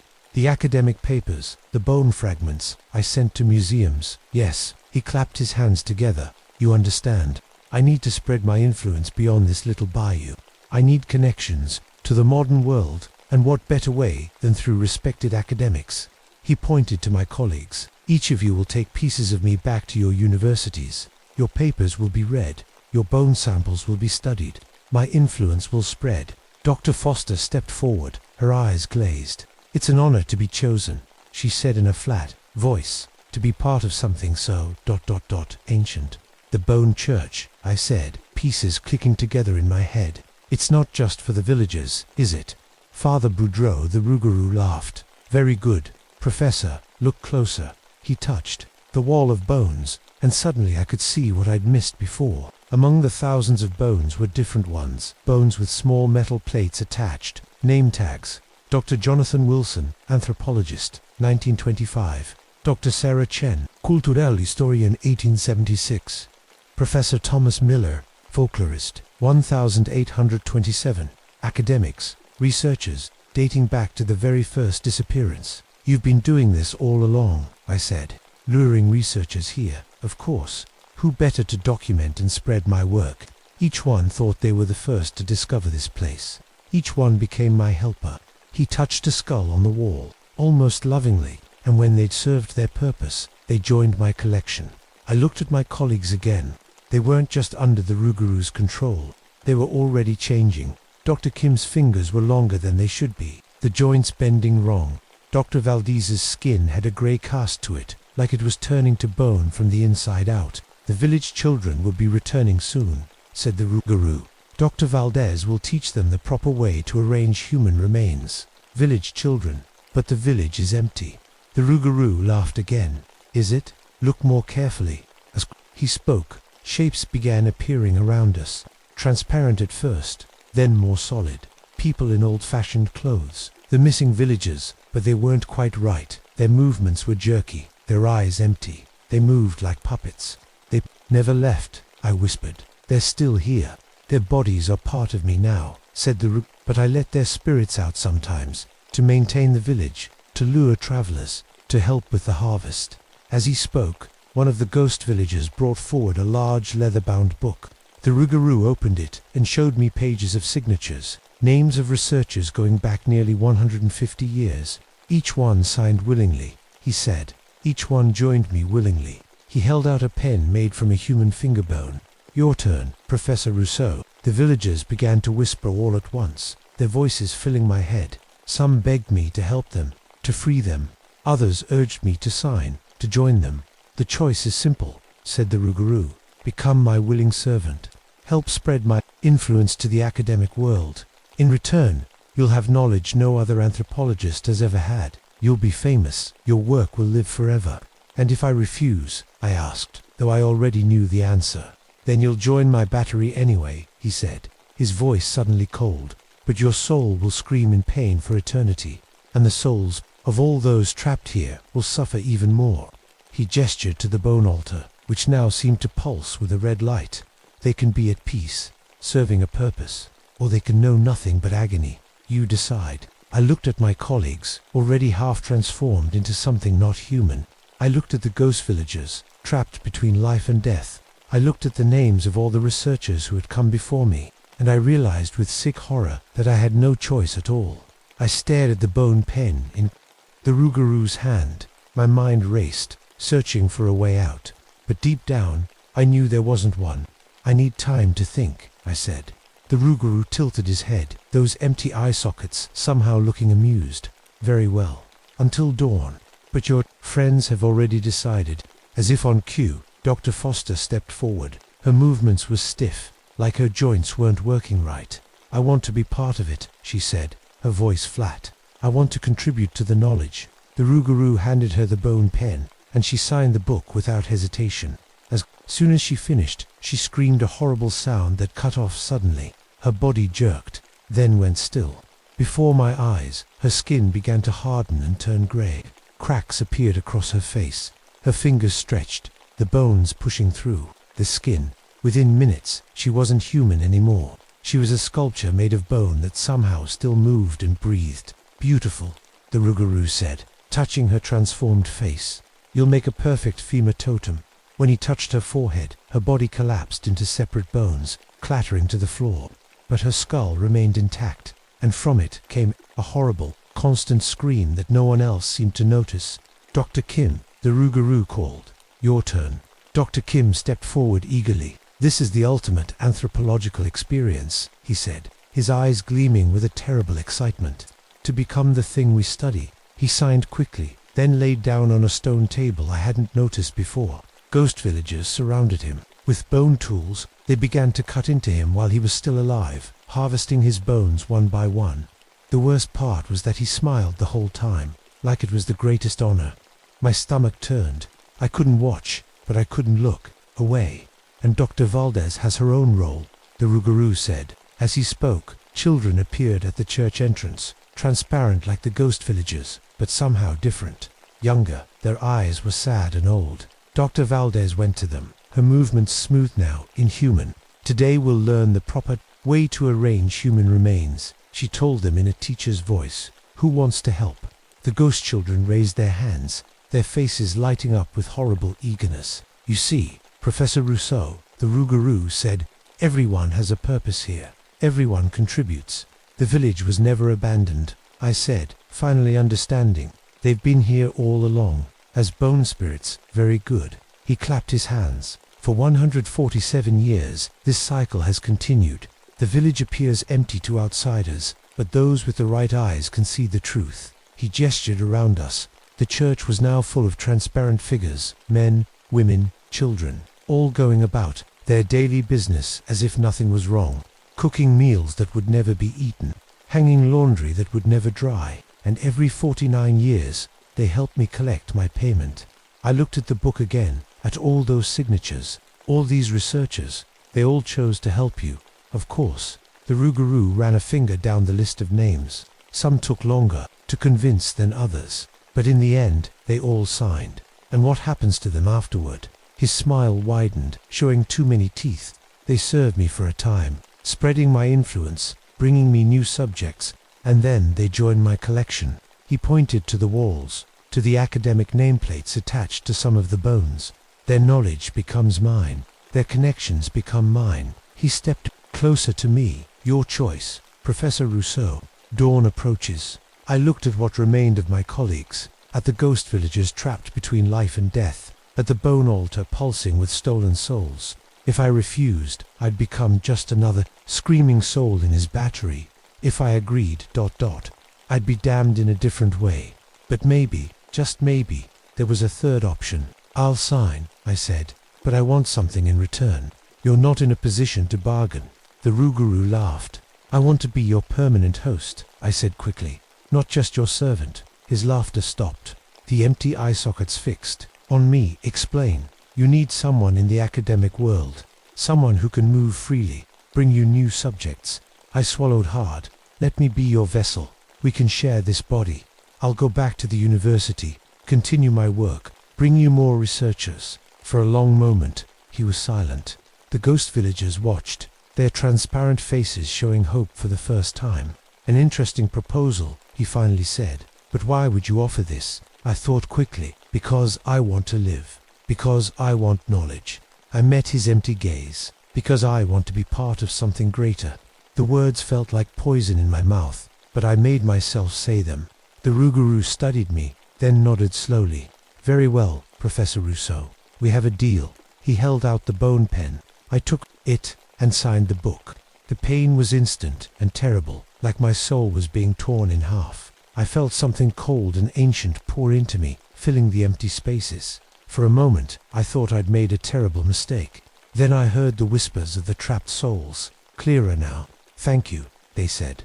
We'll help you fight him from within. Before the Rougarou could realize what was happening, I grabbed the book and threw it onto the bone altar. The dry pages caught fire immediately. The flames spread to the bones, which burned with an unnatural blue light. The Rougarou screamed in rage, but it was too late. The contract was broken.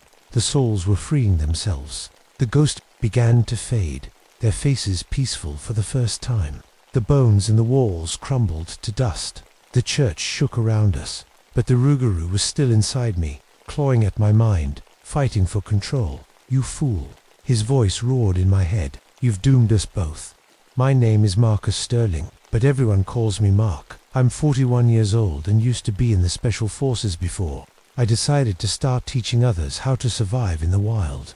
After spending 15 years in the military, I figured I could use what I learned to help regular folks. That's why I opened my survival school out here in the middle of nowhere. This place used to be a military testing site in the Nevada desert, about 200 miles from anything you'd call civilization. Just empty land, rocks, sand, and a big sky that goes on forever. Perfect for teaching people how to stay alive when things get tough. My first group of students arrived 3 days ago. They paid a lot of money to be here, all big shots in their own worlds, looking for a challenge or something to brag about to their friends. There's Patricia Wells, a CEO of some tech company, always checking her fancy watch like she's worried about missing a meeting out here in the desert. David Chen is a hotshot lawyer who argues about everything. Rosa Martinez is a surgeon with steady hands and a sharp mind. Kevin Thompson is an engineer who keeps trying to improve our basic equipment.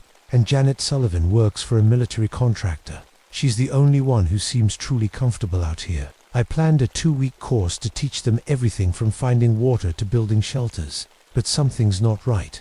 Yesterday morning, I found a dead coyote about half a mile from our camp. The weird thing was, it looked completely drained of blood, but there weren't any wounds I could see. I've been in this desert for years and never seen anything like it. I figured maybe it was some leftover chemical stuff from when the military was here. Then our radio started acting strange. We're supposed to have satellite communication for emergencies, but it keeps picking up signals that sound like static, mixed with whispers. When I tried to call my contact in the nearby town, all I got was a high-pitched noise that gave me a headache. Last night, the students all looked tired at breakfast. Turns out, they'd all had the same nightmare, being chased through the desert by something they couldn't see. Something that knew what they were thinking and could see through their eyes. I played it cool, but that sent chills down my spine. I decided to check out the old files left in the facility's office. Most were gone, but I found one folder marked classified tucked behind a broken filing cabinet. Inside were papers about biological containment breaches and reports of test subjects demonstrating unexpected cognitive sharing behaviors. The facility wasn't abandoned because it was old. Something went wrong here. This morning, I took a closer look at the underground bunkers we haven't been using. The locks were broken, so I went in with my flashlight. What I found didn't make sense. Glass tubes big enough for a person to stand in. Charts showing weird combinations of animal DNA reptiles mixed with mammals, and scratch marks on the inside of steel doors, like something was trying to claw its way out. When I came back up, Kevin showed me something he'd found, a perfect, circular hole drilled through a steel storage container. The edges weren't cut or burned. They were somehow ... dissolved. No tool I know could do that. What's really got me worried is how quiet it is. Deserts aren't actually silent places. There should be snakes, lizards, insects. But there's nothing alive out here except us. No tracks, no sounds at night. It's like everything that could run away already has. Tonight, I'm taking the group out for their first night survival exercise. I've got a bad feeling about it, but I can't let them see I'm worried. I've faced all kinds of dangers before, but something tells me we're being watched by something that isn't human. Something that's getting closer every night. I just hope I'm wrong. I should have cancelled the night exercise. I keep thinking about that now. We went out after sunset, each student carrying just a flashlight and basic supplies. The moon was bright enough to see our shadows on the sand. The plan was simple. Find your way back to camp using only the stars and landmarkers I'd taught them about earlier. Patricia was eager to prove herself and went ahead of the group. I told everyone to stay within shouting distance, but she just gave me that CO smile and said, "I didn't get where I am by following the pack." 2 hours later, we couldn't find her. We called her name until our voices went hoarse. We searched in widening circles, our flashlight beams cutting through the darkness. Nothing, just the empty desert and that strange silence that's been bothering me since we got here. We finally found her boots near a rock formation about a mile from where we'd last seen her. The rocks around them had weird burn marks, like someone had spilled battery acid. No footprints leading away, no sign of a struggle, just empty boots in the sand. We kept searching all night. As the sun came up, Janet spotted something in the distance. It was Patricia, walking toward us in a straight line. No shoes, her feet bleeding from the rough ground, but she wasn't reacting to the pain. Her eyes were open, but empty. She didn't speak when we reached her. She didn't respond to questions. She just stood there, swaying slightly, like a tree in a gentle breeze. We carried her back to camp, and Rosa checked her over. That's when we found the 2 small holes on the side of Patricia's neck. They were perfectly round, about the size of a pencil eraser, and spaced an inch apart. They weren't bleeding, but the skin around them was slightly discolored, with tiny veins spreading out like a spider web. We put Patricia in one of the cabins to rest. About 12 hours later, she started talking again, but something was very wrong. Her voice was flat, with no emotion. She described the desert from above, like she was flying over it. She knew about places miles away that she couldn't have seen. She pointed east and said, "The pack is gathering there. They're curious about us." I asked her who they were. She just stared at me and said, "The ones who can see through many eyes at once." That night, David started sleepwalking. We found him heading toward the underground bunkers, mumbling about the pack and how they're calling us home. We had to tie him to his bed to keep him from wandering off. The third night is when we first saw them. We were all on edge, taking turns keeping watch. Kevin spotted it first, pairs of red eyes reflecting our flashlight beams from just beyond the camp perimeter. Not just one pair, many, moving in perfect sync, like they were connected. Then they attacked. 3 creatures hit us from different directions at exactly the same time. They moved so fast I could barely see them, just dark, low shapes with leathery skin. They weren't big, maybe the size of a medium dog, but they moved with terrible purpose. One went straight for the generator. Another targeted our water supply. The third went after Rosa. I managed to hit one with a shovel. It screeched a sound like metal grinding against metal and retreated. The others immediately backed off too, as if they all felt the pain. Rosa got a good look at the one that attacked her. Being a doctor, she noticed things the rest of us missed, she said. The creature had 2 retractable fangs that extended from its mouth, exactly the same distance apart as the holes in Patricia's neck. "They're not just drinking blood," she explained. "Those fangs inject something, a neurotoxin, I think. That's why Patricia is acting strange. They're controlling her somehow." Kevin, always the engineer, pointed out how the attacks weren't random. They targeted our power, our water, and the person with medical knowledge, he said. "That's not animal instinct. That's strategy." Janet agreed. She'd seen military operations before, and she recognized the pattern. "They hit key infrastructure first," she said quietly. "Just like we would." Patricia sat in the corner during this conversation, watching us with those empty eyes. When we finished talking, she smiled for the first time since we'd found her. "The pack learns quickly," she said in that flat voice. "They want to understand how we think, how we solve problems." She tilted her head, like she was listening to something we couldn't hear. "They find us very interesting." That night, we barricaded ourselves in the main building, weapons ready. Nobody slept. We could hear them moving around outside, testing our defenses. Sometimes Patricia would laugh for no reason, and each time she did, the sounds outside would change direction. I realized then that we weren't just being hunted, we were being studied. By morning, we were exhausted, but still alive. I counted that as a win. But our situation was getting worse by the hour. Patricia was now fully under there. Control. David wasn't far behind. He kept staring at the same spot on the wall, mumbling about the collective and joining the network. His eyes were starting to get that same empty look. We tried to make a run for it that afternoon, I figured. If we could reach my truck, parked about a mile away, we might have a chance. But as soon as we stepped outside, we realized the creatures had been busy. They had somehow herded all the tumbleweeds and desert brush to block the most direct paths.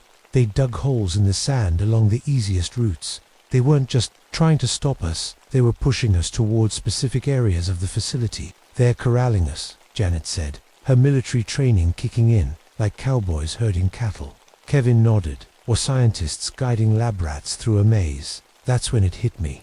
We weren't just being hunted or studied, we were being tested. The creatures were running experiments on us, watching how we responded to different situations. Scientific, methodical, not the behavior of mindless predators.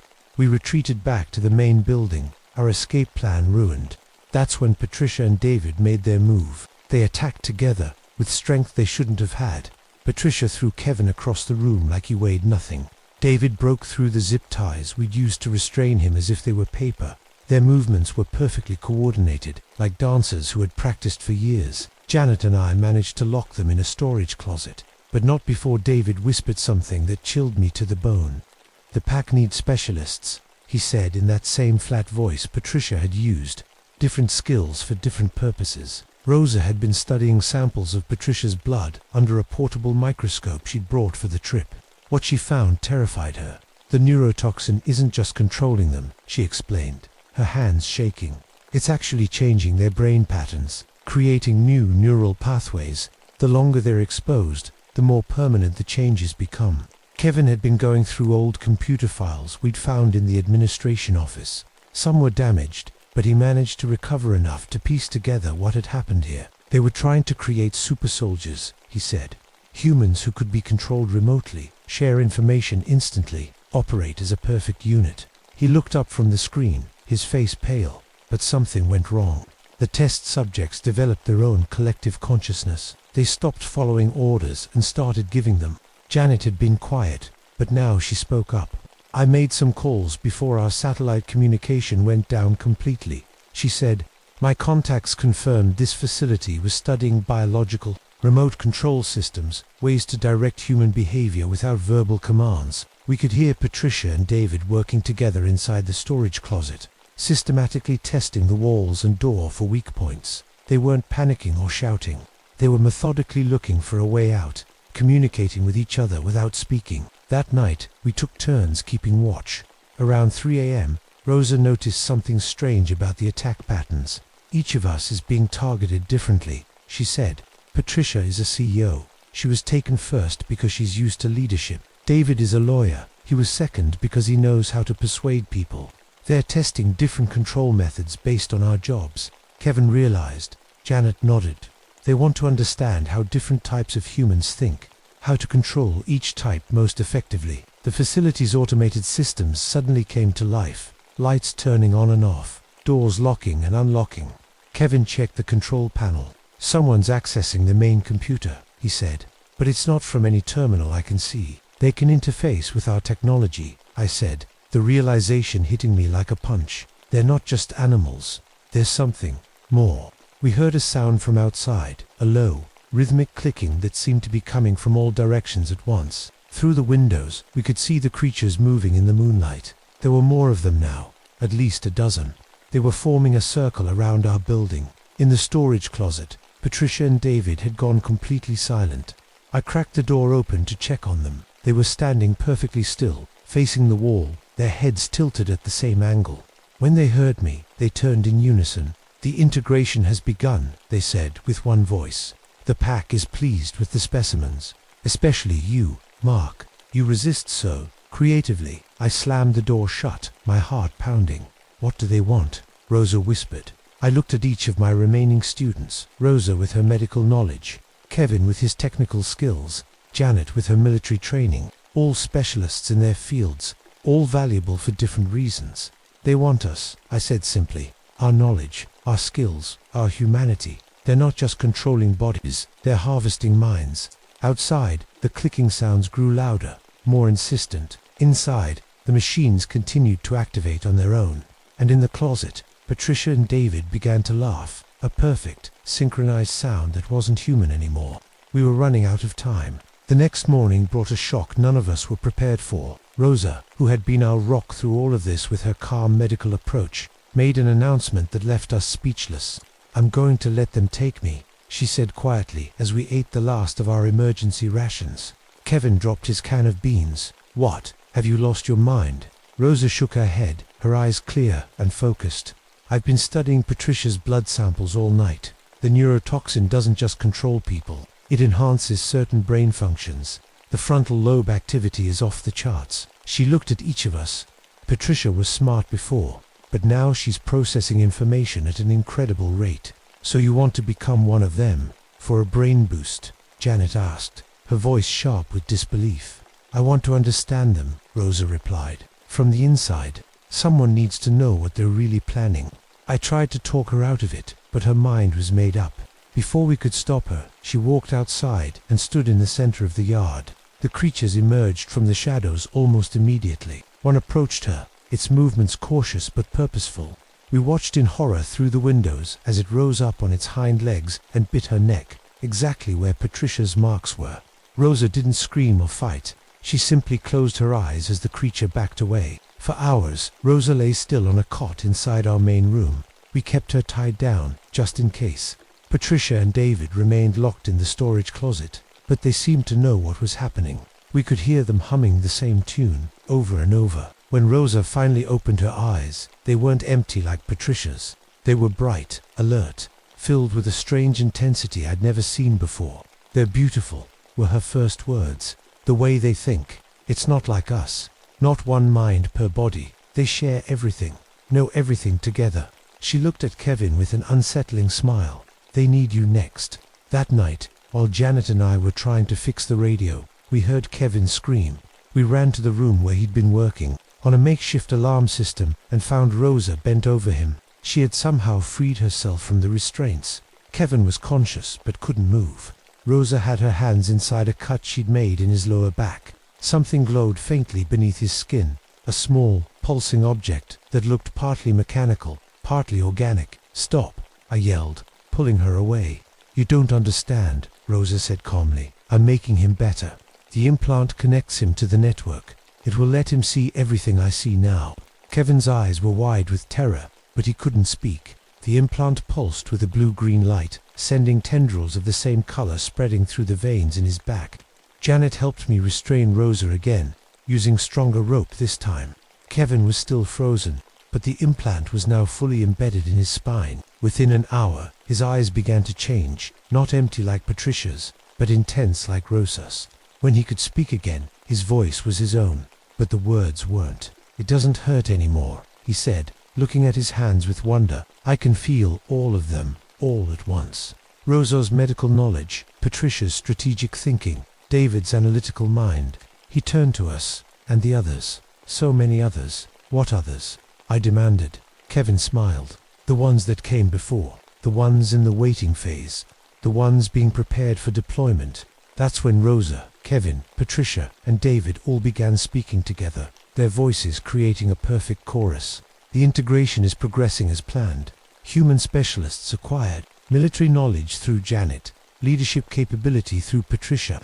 Legal understanding through David. Medical expertise through Rosa. Technical skills through Kevin." They all turned to look at me. Only the soldier remains independent. His resistance makes him valuable in a different way. Janet grabbed my arm, her fingers digging in. "Mark, the radio." Before it died completely, I heard something. Voices, lots of them, all talking together about expansion protocols, just like they're talking now. I suddenly realized what we were facing wasn't just a pack of predators. It was a collective intelligence using my students as components in a larger system. That night, the controlled humans began modifying the facility's equipment. Kevin's engineering knowledge allowed them to repair and repurpose the old military tech. Rosa's surgical skills let her install more of those glowing implants in Patricia and David. They worked in perfect harmony, never speaking aloud but moving as if guided by the same mind. Outside, something even stranger was happening. Animals were arriving from across the desert, coyotes, snakes, even birds, all moving with that same unnatural coordination, all gathering around the facility, all waiting. When I looked closer with binoculars, I could see that each animal had the same marks on their necks and the same faint glow beneath their skin. The network expands, Kevin said, appearing silently beside me. I hadn't heard him approach. First, the immediate area, then the region. Soon, the population centers. What are you talking about? I asked, backing away from him. Human society is inefficient. Individuals working toward individual goals. So much wasted potential. He gestured to the animals outside. In the network, every component serves the whole. Every skill is shared. Every mind contributes. Janet had been examining old maps of the region. She spread one out on the table.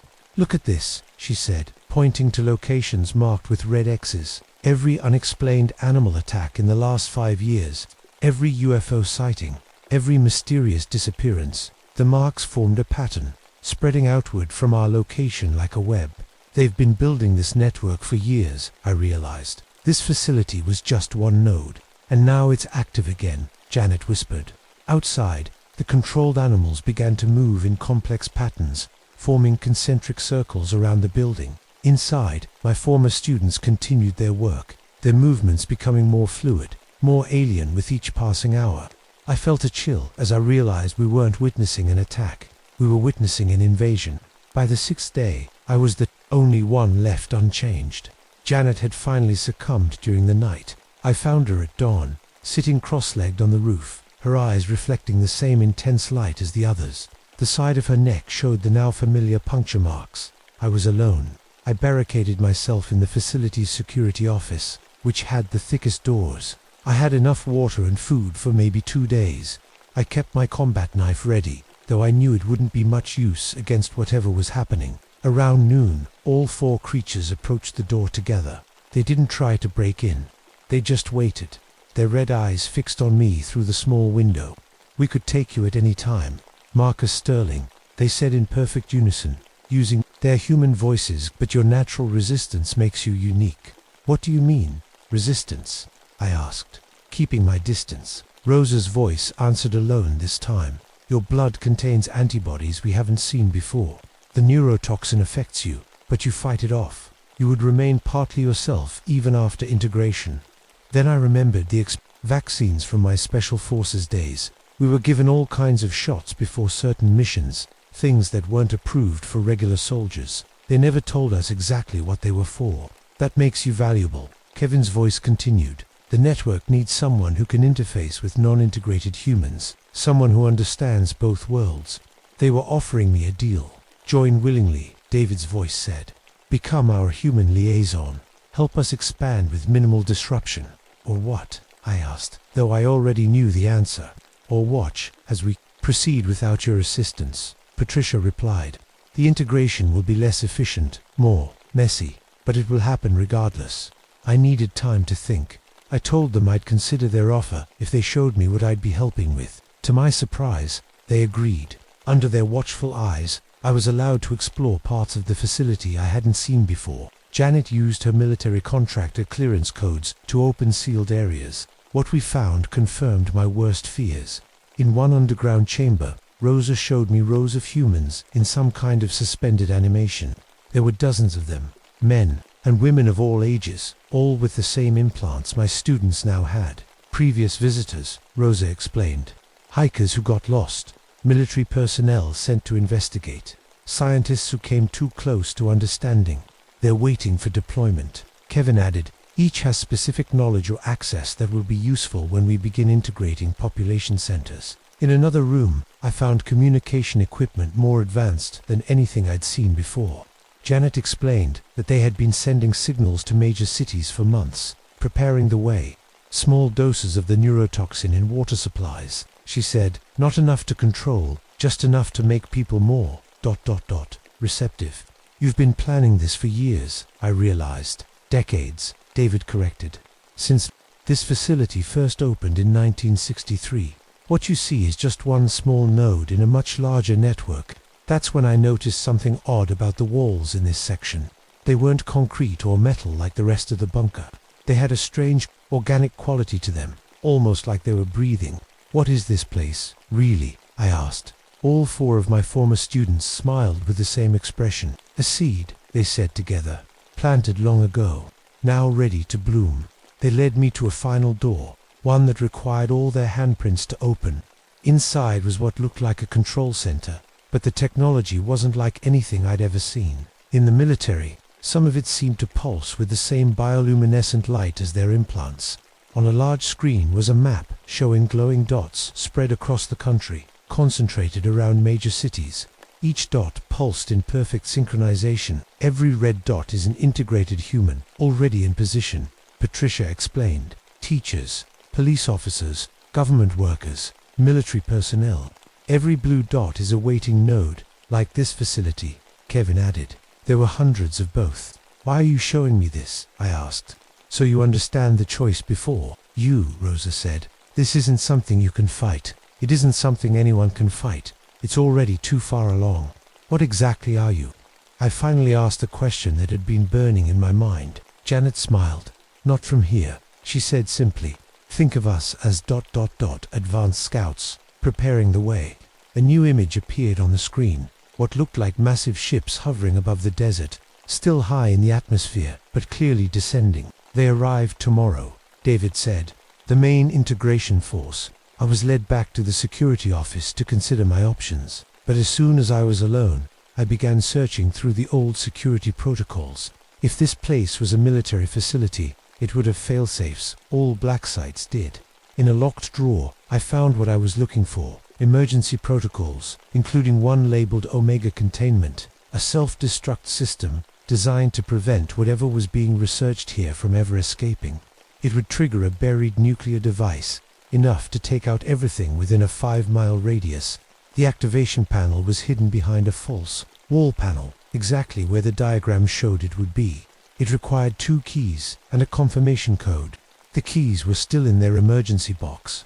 I had one chance to stop this, to prevent whatever was coming from using this network they'd built, but I'd have to act fast. As night fell, I heard them gathering outside my door again. This time, all my students stood together, their eyes glowing in the darkness. "Have you made your decision, Marcus?" they asked as one. "Will you help us build the new world? Will you be the bridge between what humanity is and what it will become?" Behind them, I could see more creatures arriving, dozens of them now, moving with that same coordinated precision. Through the windows, I saw lights in the sky growing brighter. "I need to show you something first," I said, "something that will help me decide." They followed me to the hidden panel where I'd discovered the failsafe. I had already inserted both keys. All that remained was the confirmation code and a final turn of the keys. "What is this?" Kevin asked, the first hint of uncertainty in his voice. "My answer," I said. I had seconds to decide: turn the keys and stop the invasion, sacrificing myself and whatever was left of my students, or accept their offer and become part of whatever new world they were creating. The creatures sensed what I was planning. They rushed forward, moving faster than I'd ever seen them move. My students' faces contorted with a mixture of anger and fear, the most human expressions I'd seen on them in days. In that moment, I saw a flicker of the real Janet in her eyes. "Do it," she whispered, fighting through the control for just an instant. "It's the only way." I made my choice. As the countdown began, the creatures howled, that same metallic screech I'd heard the first night, but magnified 100 times. My students collapsed, clutching their heads as if in terrible pain. The walls began to shift and pulse, the organic material becoming more active. The whole facility seemed to be coming alive around us. I had 3 minutes to get as far away as possible, though I knew it wouldn't be far enough. As I ran through the compound toward the desert beyond, the sky above lit up with more lights, massive shapes descending through the clouds. The ground beneath my feet trembled, not from the coming explosion, but from something deeper, as if the very earth was awakening. Behind me, the creatures and my controlled students were in chaos, their perfect coordination shattered by the imminent destruction of what must have been their central node. I ran until my lungs burned, counting down the seconds in my head. When I reached a ridge about a mile away, I turned back for one last look at the facility where everything had gone so wrong. In the pale moonlight, I could see the creatures, gathering in a circle, my former students among them. They weren't trying to escape. They were linking together, forming some kind of connected unit. Above them, the lights in the sky grew brighter, casting an eerie glow across the desert. The last thing I saw before the blinding flash was Janet looking directly at me, her real self visible one last time. She nodded slightly, as if to say I'd made the right choice. The explosion threw me back against the rocks. The heat washed over me like a wave. Then came the sound, a roar that seemed to tear the air itself apart. When I could see again, there was nothing left but a smoking crater where the facility had been. The lights in the sky had vanished. I don't know if I really stopped them. Maybe I just delayed them. Maybe there are other nodes, other networks being built even now. Sometimes, I wake up in the middle of the night, my neck burning where one of them scratched me during the final chaos. Sometimes, I think I can hear whispers at the edge of my mind, voices calling me to join something larger than myself. And sometimes, when I look in the mirror, I see a faint glow behind my eyes that wasn't there before. I tell myself it's just my imagination. I tell myself I'm still fully human. I tell myself I won. But deep down, I wonder if they're just letting me believe that. For now, my name is Catherine Murphy, but everyone calls me Cat. I've spent the last 32 years of my life fascinated by what lives beneath the water's surface. That curiosity led me here, to this tiny wooden research station built on a hammock, deep in the Florida Everglades. I came here 3 months ago with my small team after reports of massive fish. Die-offs started spreading through the scientific community. Something was killing everything in these waters, and nobody could figure out why. Cat, you need to see this, Tommy called from the dock. Tommy Osceola was our guide, a Seminole man who knew these swamps better than anyone. He'd been nervous all morning, which wasn't like him. I stepped outside into the heavy Florida heat. The air smelled wrong, not just the usual swamp smell, but something chemical, almost like bleach mixed with rotting plants. Tommy pointed at the water where dozens of fish floated belly up. Third spot this week. It's spreading. I pulled on gloves and took samples, dropping them into sealed containers. Under our microscope later, the results were baffling. The fish cells weren't just dead, they'd broken down in a way I'd never seen before. It's like they dissolved. From the inside out, I told Helen, our photographer, as she developed pictures of the dead fish. But their bones are perfectly preserved. Helen pushed her red hair from her face and frowned. That's not natural. Neither is this, Bobby Martinez, my graduate student, said from across the room. He held up a test tube of water that glowed, faintly blue in the dim light of our lab. I found this algae sample. It wasn't here yesterday. That night, Tommy refused to go out on the water. Instead, he sat by our small fire, weaving something from reeds and mumbling words I couldn't understand. "What are you making?" I asked, sitting beside him. "Protection," he said, without looking up. My grandfather told stories about these swamps, about a shape-stealing demon that lives in the deepest water. I laughed, but Tommy didn't. "You don't believe that, do you?" He finally looked up, his dark eyes reflecting the firelight. "My people have lived here for generations, Dr. Murphy. We know what hides in these waters." The next morning, Helen showed me her developed photographs, her hands shaking slightly. "Cat, I don't understand. These weren't there when I took the pictures." The photos showed normal Everglades scenes, water, cypress trees, birds, but in each one, there were strange distortions in the water, shapes that looked almost human, watching us from beneath the surface. Over the next week, things got stranger. Our equipment started corroding faster than should be possible. Metal parts that should last years in marine environments were dissolving in days. The water samples showed an unknown organic compound I couldn't identify with our tools.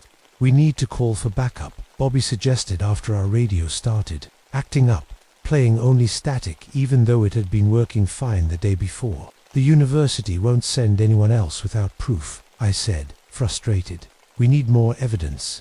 That's when Tommy came running into the station, his face pale with fear. "You need to see what I found." He led us through the swamp in our airboat, traveling farther from our station than we'd gone before. The water grew darker, thicker, almost like oil. Finally, we reached a small island. There, Tommy pointed. In the center of the island was a massive pile of bones, hundreds of them. Fish, alligators, birds, mammals, all arranged in a perfect spiral pattern. It was like nothing I'd ever seen, nothing that could be natural. And as we stood there, staring at this impossible boneyard, I caught a glimpse of movement from the corner of my eye. Something was watching us from the water.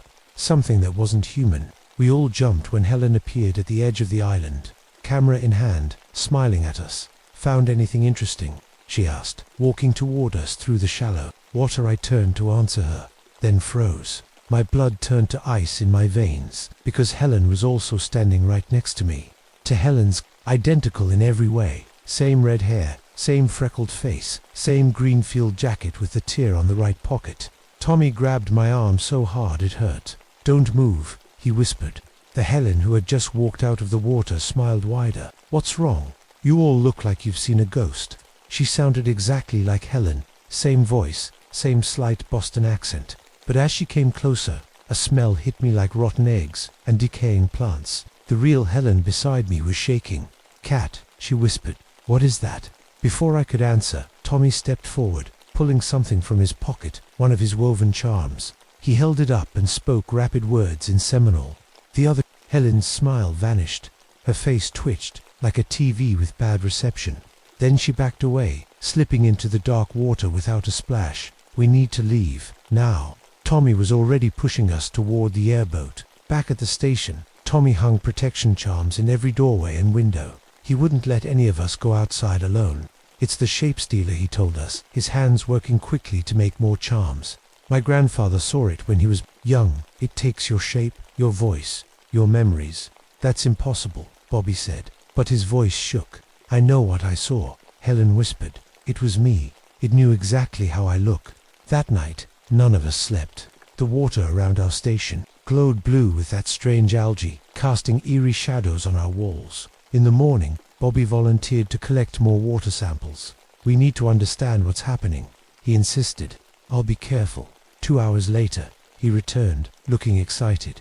"I've got it," he shouted, holding up vials of dark red, liquid, pure water samples. I took one look at the vials and felt sick. "Bobby, that's not water, that's blood." He looked confused, then angry. "No, it's water. Taste it. It's so clean." Tommy pulled me back as Bobby tried to hand me a vial. "That's not Bobby," he whispered. The thing that looked like Bobby smiled, his teeth suddenly too sharp. "Accept the gift," he said, his voice gurgling as though he was speaking through water. We locked him out of the station. He stood outside all night, watching us through the windows, still holding those vials of blood. The next morning, Helen found the real Bobby half submerged in the water near our dock. His skin was partially dissolved, like the fish we'd found, but he was alive, mumbling the same words over and over. "Accept the gift." We pulled him inside and tried to treat him, but his body was changing before our eyes. His skin grew patches that looked like scales, and his eyes had turned a vivid blue, the same color as the algae. I took samples of the substance covering his skin. Under the microscope, I saw something impossible. Bobby's cells weren't dying, they were transforming, becoming something else, something that wasn't human. "This isn't a disease," I told Helen and Tommy that night as Bobby slept, his breathing becoming more and more like gurgling water. "It's changing him." "Into what?" Helen asked. Tommy didn't say anything. He just looked out the window where the fake Bobby still stood, watching us with unblinking eyes. That night, Helen woke us all up screaming. When I ran to her room, she was staring at her hands in horror. Between her fingers, I could see thin webs beginning to form. "It got to me," she sobbed. "When we found Bobby, the water touched me. Later, as I checked our remaining water samples, I noticed something moving in one of the dishes. A piece of tissue from one of the dead fish was growing, changing shape.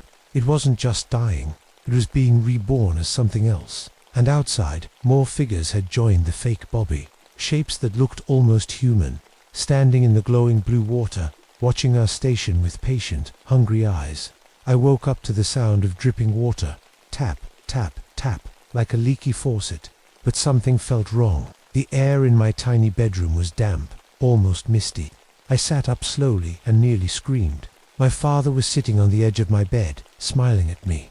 My father who had died when I was 15. "Hey kitty cat," he said, using the nickname only he ever called me. "You've been working too hard." I couldn't move, couldn't breathe.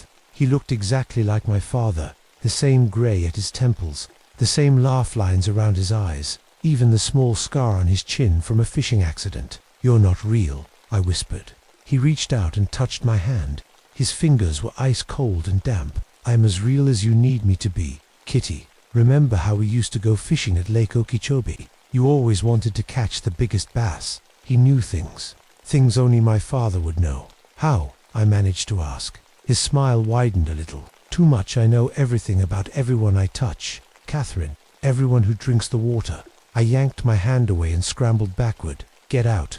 The thing that looked like my father stood up. Water dripped from his clothes onto my floor. But it wasn't clear. It was tinged blue, glowing faintly. "You'll understand soon," he said, then turned and walked through my closed door like it wasn't there. I didn't sleep again that night. In the morning, I found Tommy performing another ritual, this one more complex. He had drawn symbols on the floor with ash and placed his charms in a circle. "They're not working anymore," he said without looking up. "It's learning, adapting." Helen sat nearby, her hands now fully webbed between the fingers. Her eyes had changed too, the pupils stretched into vertical slits like a reptile's. "It's not so bad, Cat," she said, her voice oddly calm. "I can see underwater now. Everything looks so beautiful." Bobby was worse. The scales had spread across his entire body, and gills had opened on his neck. He sat in a tub of water we'd collected before all this started, the only water we trusted. "I don't need food anymore," he told me, his voice bubbling. "I can feel the sunlight feeding me." I looked closely at his skin and realized with horror that it had a greenish tint, like plants, like he was photosynthesizing. "Bobby, do you understand what's happening to you?" I asked. He smiled, his teeth now sharp points. "Evolution, Dr. Murphy. We're evolving." I spent that day checking our equipment, trying to make sense of the data we'd collected, but something strange was happening to our machines too. The microscope had grown what looked like veins along its metal surface. The radio had sprouted coral-like growths. When I touched the radio, I felt a pulse, like a heartbeat. I jerked my hand back. The entire research station was changing. That afternoon, I noticed a crack in the water container we'd been drinking from.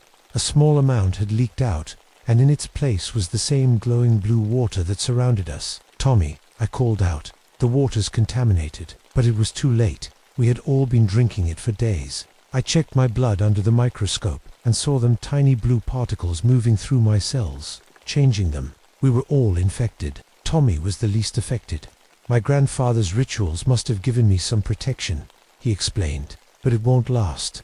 Nothing stops the shape stealer forever." That night, I found Helen standing in the doorway, staring out at the water where dozens of figures now stood, perfect copies of people I didn't recognize, all watching our station. "They're calling me," Helen said, her voice distant. "I can hear them in my head." Her skin had begun to develop patches of scales, and when she turned to look at me, her eyes glowed the same blue as the water. "It's beautiful, Cat," she whispered. "I can feel everything in the swamp. Every fish, every plant, every drop of water. We're all connected now." Bobby's transformation was even more advanced. He no longer needed to breathe air at all. His fingers had grown long and webbed, and his skin was more green than human. "It's not a disease," he told me excitedly. "It's transcendence. We're becoming something greater." That night, as I checked the perimeter of our station, I realized with horror that the wooden walls had changed too.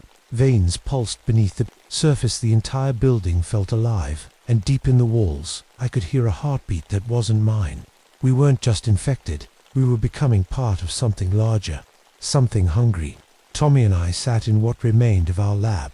Outside, the night was alive with blue light as more and more copies gathered in the water.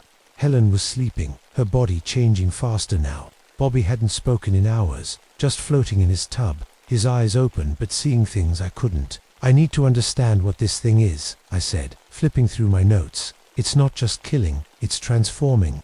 Tommy nodded, his eyes tired. "My people have stories, but they don't explain what's happening to Bobby and Helen." I looked at my blood samples again. The blue particles were multiplying, but I wasn't changing as quickly as the others. Why? Then it hit me. "It's from the deep ocean," I said suddenly. "This isn't a swamp creature." Tommy looked confused. "What do you mean?" I grabbed my books, flipping through pages until I found what I was looking for. "Look, these are extremophiles organisms that live in the most extreme places on Earth. Deep sea vents, volcanic pools, Arctic ice." I pointed to pictures of strange bacterial colonies. "They survive where nothing should be able to live." But with climate change warming the oceans, what if something from the deep-sea vents got pushed into shallow waters? Tommy frowned. But why is it copying people, taking shapes? I thought about what we'd seen. The boneyard, the transformations, the way it absorbed memories. I don't think it's trying to hurt us, I said slowly. I think it's trying to preserve us. By turning us into monsters? Tommy asked. I shook my head. By integrating us, our research showed the Everglades ecosystem is collapsing. What if this thing is trying to save everything by absorbing it, creating a living backup of every species it encounters? A noise from Helen's room made us both turn. She stood in the doorway, her transformation more advanced than ever. Her skin was now mostly scales, her fingers completely webbed, her eyes huge and reptilian. Kat's right, she said, her voice strangely musical. It's not destroying, it's saving. I can feel its thoughts now. I stepped toward her cautiously. Helen, are you still ... you? She smiled, showing teeth that had sharpened to points. I'm Helen, but I'm more too. I can feel every living thing in the swamp, every bird, every fish, every plant. It's all connected now, all preserved. Preserved for what? Tommy demanded. Helen turned her gaze to him. For the future, when the waters rise, when the world changes. A splash outside drew our attention. Bobby had left his tub and gone into the water surrounding our station. He stood among the kopjes, but he was changing faster than ever, his body elongating, fins sprouting from his arms. Come see, he called, his voice barely human anymore. It wants to show you. Against Tommy's warnings, I went to the door. The creatures parted, creating a path to the water. And then I saw it. Rising from the dark water was something massive, a swirling collection of forms. Fish, reptiles, birds, mammals, plants, all moving together as one giant organism. At its center was something like a face, but made up of countless smaller faces. It was beautiful and terrifying. What is it? I whispered. The collector, Tommy said behind me. It's showing its true form. The massive creature rippled, and a tendril of glowing blue water extended toward me, stopping just short of the doorway. Helen placed her webbed hand on my shoulder. It wants to talk to you, Kat. It's been waiting for you. For me. Why? Because you understand. Bobby called from the water. You're a scientist. You can help it complete its work. The tendril of water hovered, waiting. I knew I shouldn't touch it, but I needed to understand. If I touch that, I'll change like you and Bobby, I said to Helen. She nodded. Yes, but you'll keep your mind, your knowledge. That's what it needs. Tommy grabbed my arm. Kat, don't. There's another way. My grandfather's final ritual. It can bind the creature, stop it from spreading, but it would kill everyone who's transformed. Helen said, her voice suddenly harsh. Everyone in the Everglades. Who's drunk the water? Hundreds of people. I looked from Helen to Tommy, then back to the waiting creature. It's not evil, Helen insisted. It's just trying to survive, to help everything survive, by turning everything into itself. Tommy countered, that's not survival, that's extinction. The creature rippled again, and suddenly I could see images in its swirling mass, coral reefs dying, forests burning, ice caps melting. It was showing me the future, a future where the world as we knew it was ending. It thinks it's saving us, I whispered, from ourselves. In that moment, I realized I was the only one left who could make a choice, the only one still fully human. And time was running out. The creature's tendril of glowing water hovered before me, waiting. I could feel its pull, like gravity, drawing me forward. If I join it, I asked Helen, what happens to me, to who I am? Helen's reptilian eyes blinked slowly. You become part of something greater, but you're still you. I'm still Helen. I still remember my childhood in Boston, my first camera, the day you hired me, but now I'm connected to everything. Tommy pulled me back from the doorway. Kat, listen. To me, my grandfather left instructions, a ritual that can stop this thing. Bind it to one place so it can't spread. It's too late, Bobby called from the water. His voice was barely human now, gurgling and deep. It's already in every stream, every canal. Soon it will reach the ocean. That thought sent a chill through me. If this thing reached the ocean, it could spread worldwide. Show me the ritual, I said to Tommy. He led me to his bunk and pulled out an old leather pouch. Inside was a yellowed piece of paper covered in handwritten symbols. It requires a sacrifice, Tommy said quietly. Someone who's still human, with a connection to the creature. I looked at him. Me. He nodded. You're infected, but still yourself. You're the bridge. From outside, Helen's voice called, Cat, it's offering you something no human has ever experienced. Immortality, knowledge, connection to all living things. I felt torn in two. The scientist in me was fascinated by what this creature represented. A completely new form of life, maybe not even from Earth, but the human in me was terrified of losing myself, of becoming part of a hive mind. What would happen to all the transformed people if we did your ritual? I asked Tommy. His face was grim. I don't know. Maybe nothing. Maybe they'd die. I walked to the window and looked out at the gathering in the water. There were dozens of figures now, copies of people I didn't know, all standing silently, watching. Among them floated Bobby, more fish than human, and beyond them, the massive, swirling shape of the creature itself, pulsing with blue light. It's beautiful, I whispered, despite myself. Yes, said a voice behind me. I turned to find another copy of myself standing in the room, perfect, down to the small scar on my chin. Tommy jumped back, raising his charm. My copy smiled. Don't be afraid, Tommy Osceola. I mean no harm. What do you want? I asked myself. To show you, my copy said. To help you understand. It held out a hand that looked exactly like mine, but glistening with moisture. If I touch you, I'll transform, I said. My copy nodded. Yes, but slowly, and you'll remain yourself, your mind, your memories. I need you to remain yourself. Why? Because of your knowledge, your understanding of biology. I've been collecting, preserving, but I don't understand everything I absorb. You can help me use what I've gathered. Guide me. Tommy stepped between us. It's trying to trick you, Cat. But I wasn't so sure. I looked at Helen, at her transformed body. Are you still you? Really, she nodded. I'm more than I was. I can feel everything in the swamp, every living creature, their thoughts, their feelings. We're all connected now. And if this reaches the ocean, I asked, what then? My copy answered, then we preserve more. The oceans are dying. Catherine, coral, reefs bleaching, fish populations collapsing. I can save them. We can save them. Tommy grabbed my arm. Cat, this thing will consume everything, turn everything into itself. That's not saving the world. That's ending it. I looked from Tommy to Helen to my copy. The scientist in me wanted to understand. The human in me wanted to run. Show me, I finally said to my copy. Show me what you really are. My copy smiled and dissolved into a puddle of glowing blue water that flowed out the door. Outside, the massive swirling creature parted, creating a path. Cat, don't, Tommy begged. I have to know, I said, and stepped outside. The water around our station was ankle deep, warm and tingling against my skin. I felt the changes begin. Immediately, a pleasant numbness spreading up my legs, my senses sharpening. I waded toward the massive creature. As I got closer, I could see it wasn't one thing but millions of smaller things moving together. Fish, plants, insects, all flowing in perfect harmony. At its center was a void, a doorway. What's in there? I called. Helen's voice answered. From somewhere in the mass. Everything, everyone. Join us, Cat. I took another step forward. The water now at my waist. My skin tingled where it touched the water, and I could feel my cells changing, transforming. But my mind remained clear, clearer than ever. Behind me, Tommy began chanting, performing his ritual. I felt the creature recoil slightly.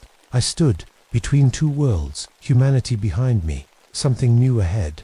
If I join you, I called to the creature. I have conditions. The swirling mass paused, waiting. You preserve, but you don't control. Each consciousness remains its own. And you don't spread beyond the Everglades, not until we understand you completely. The creature pulsed, considering. And Tommy goes free, I added, unharmed and untransformed. For a long moment, nothing happened. Then the mass parted further, the doorway widening.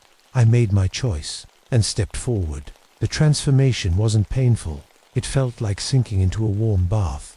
My skin changed, developing a faint pattern of scales. My lungs adapted, allowing me to breathe both air and water. But most amazing was what happened to my mind.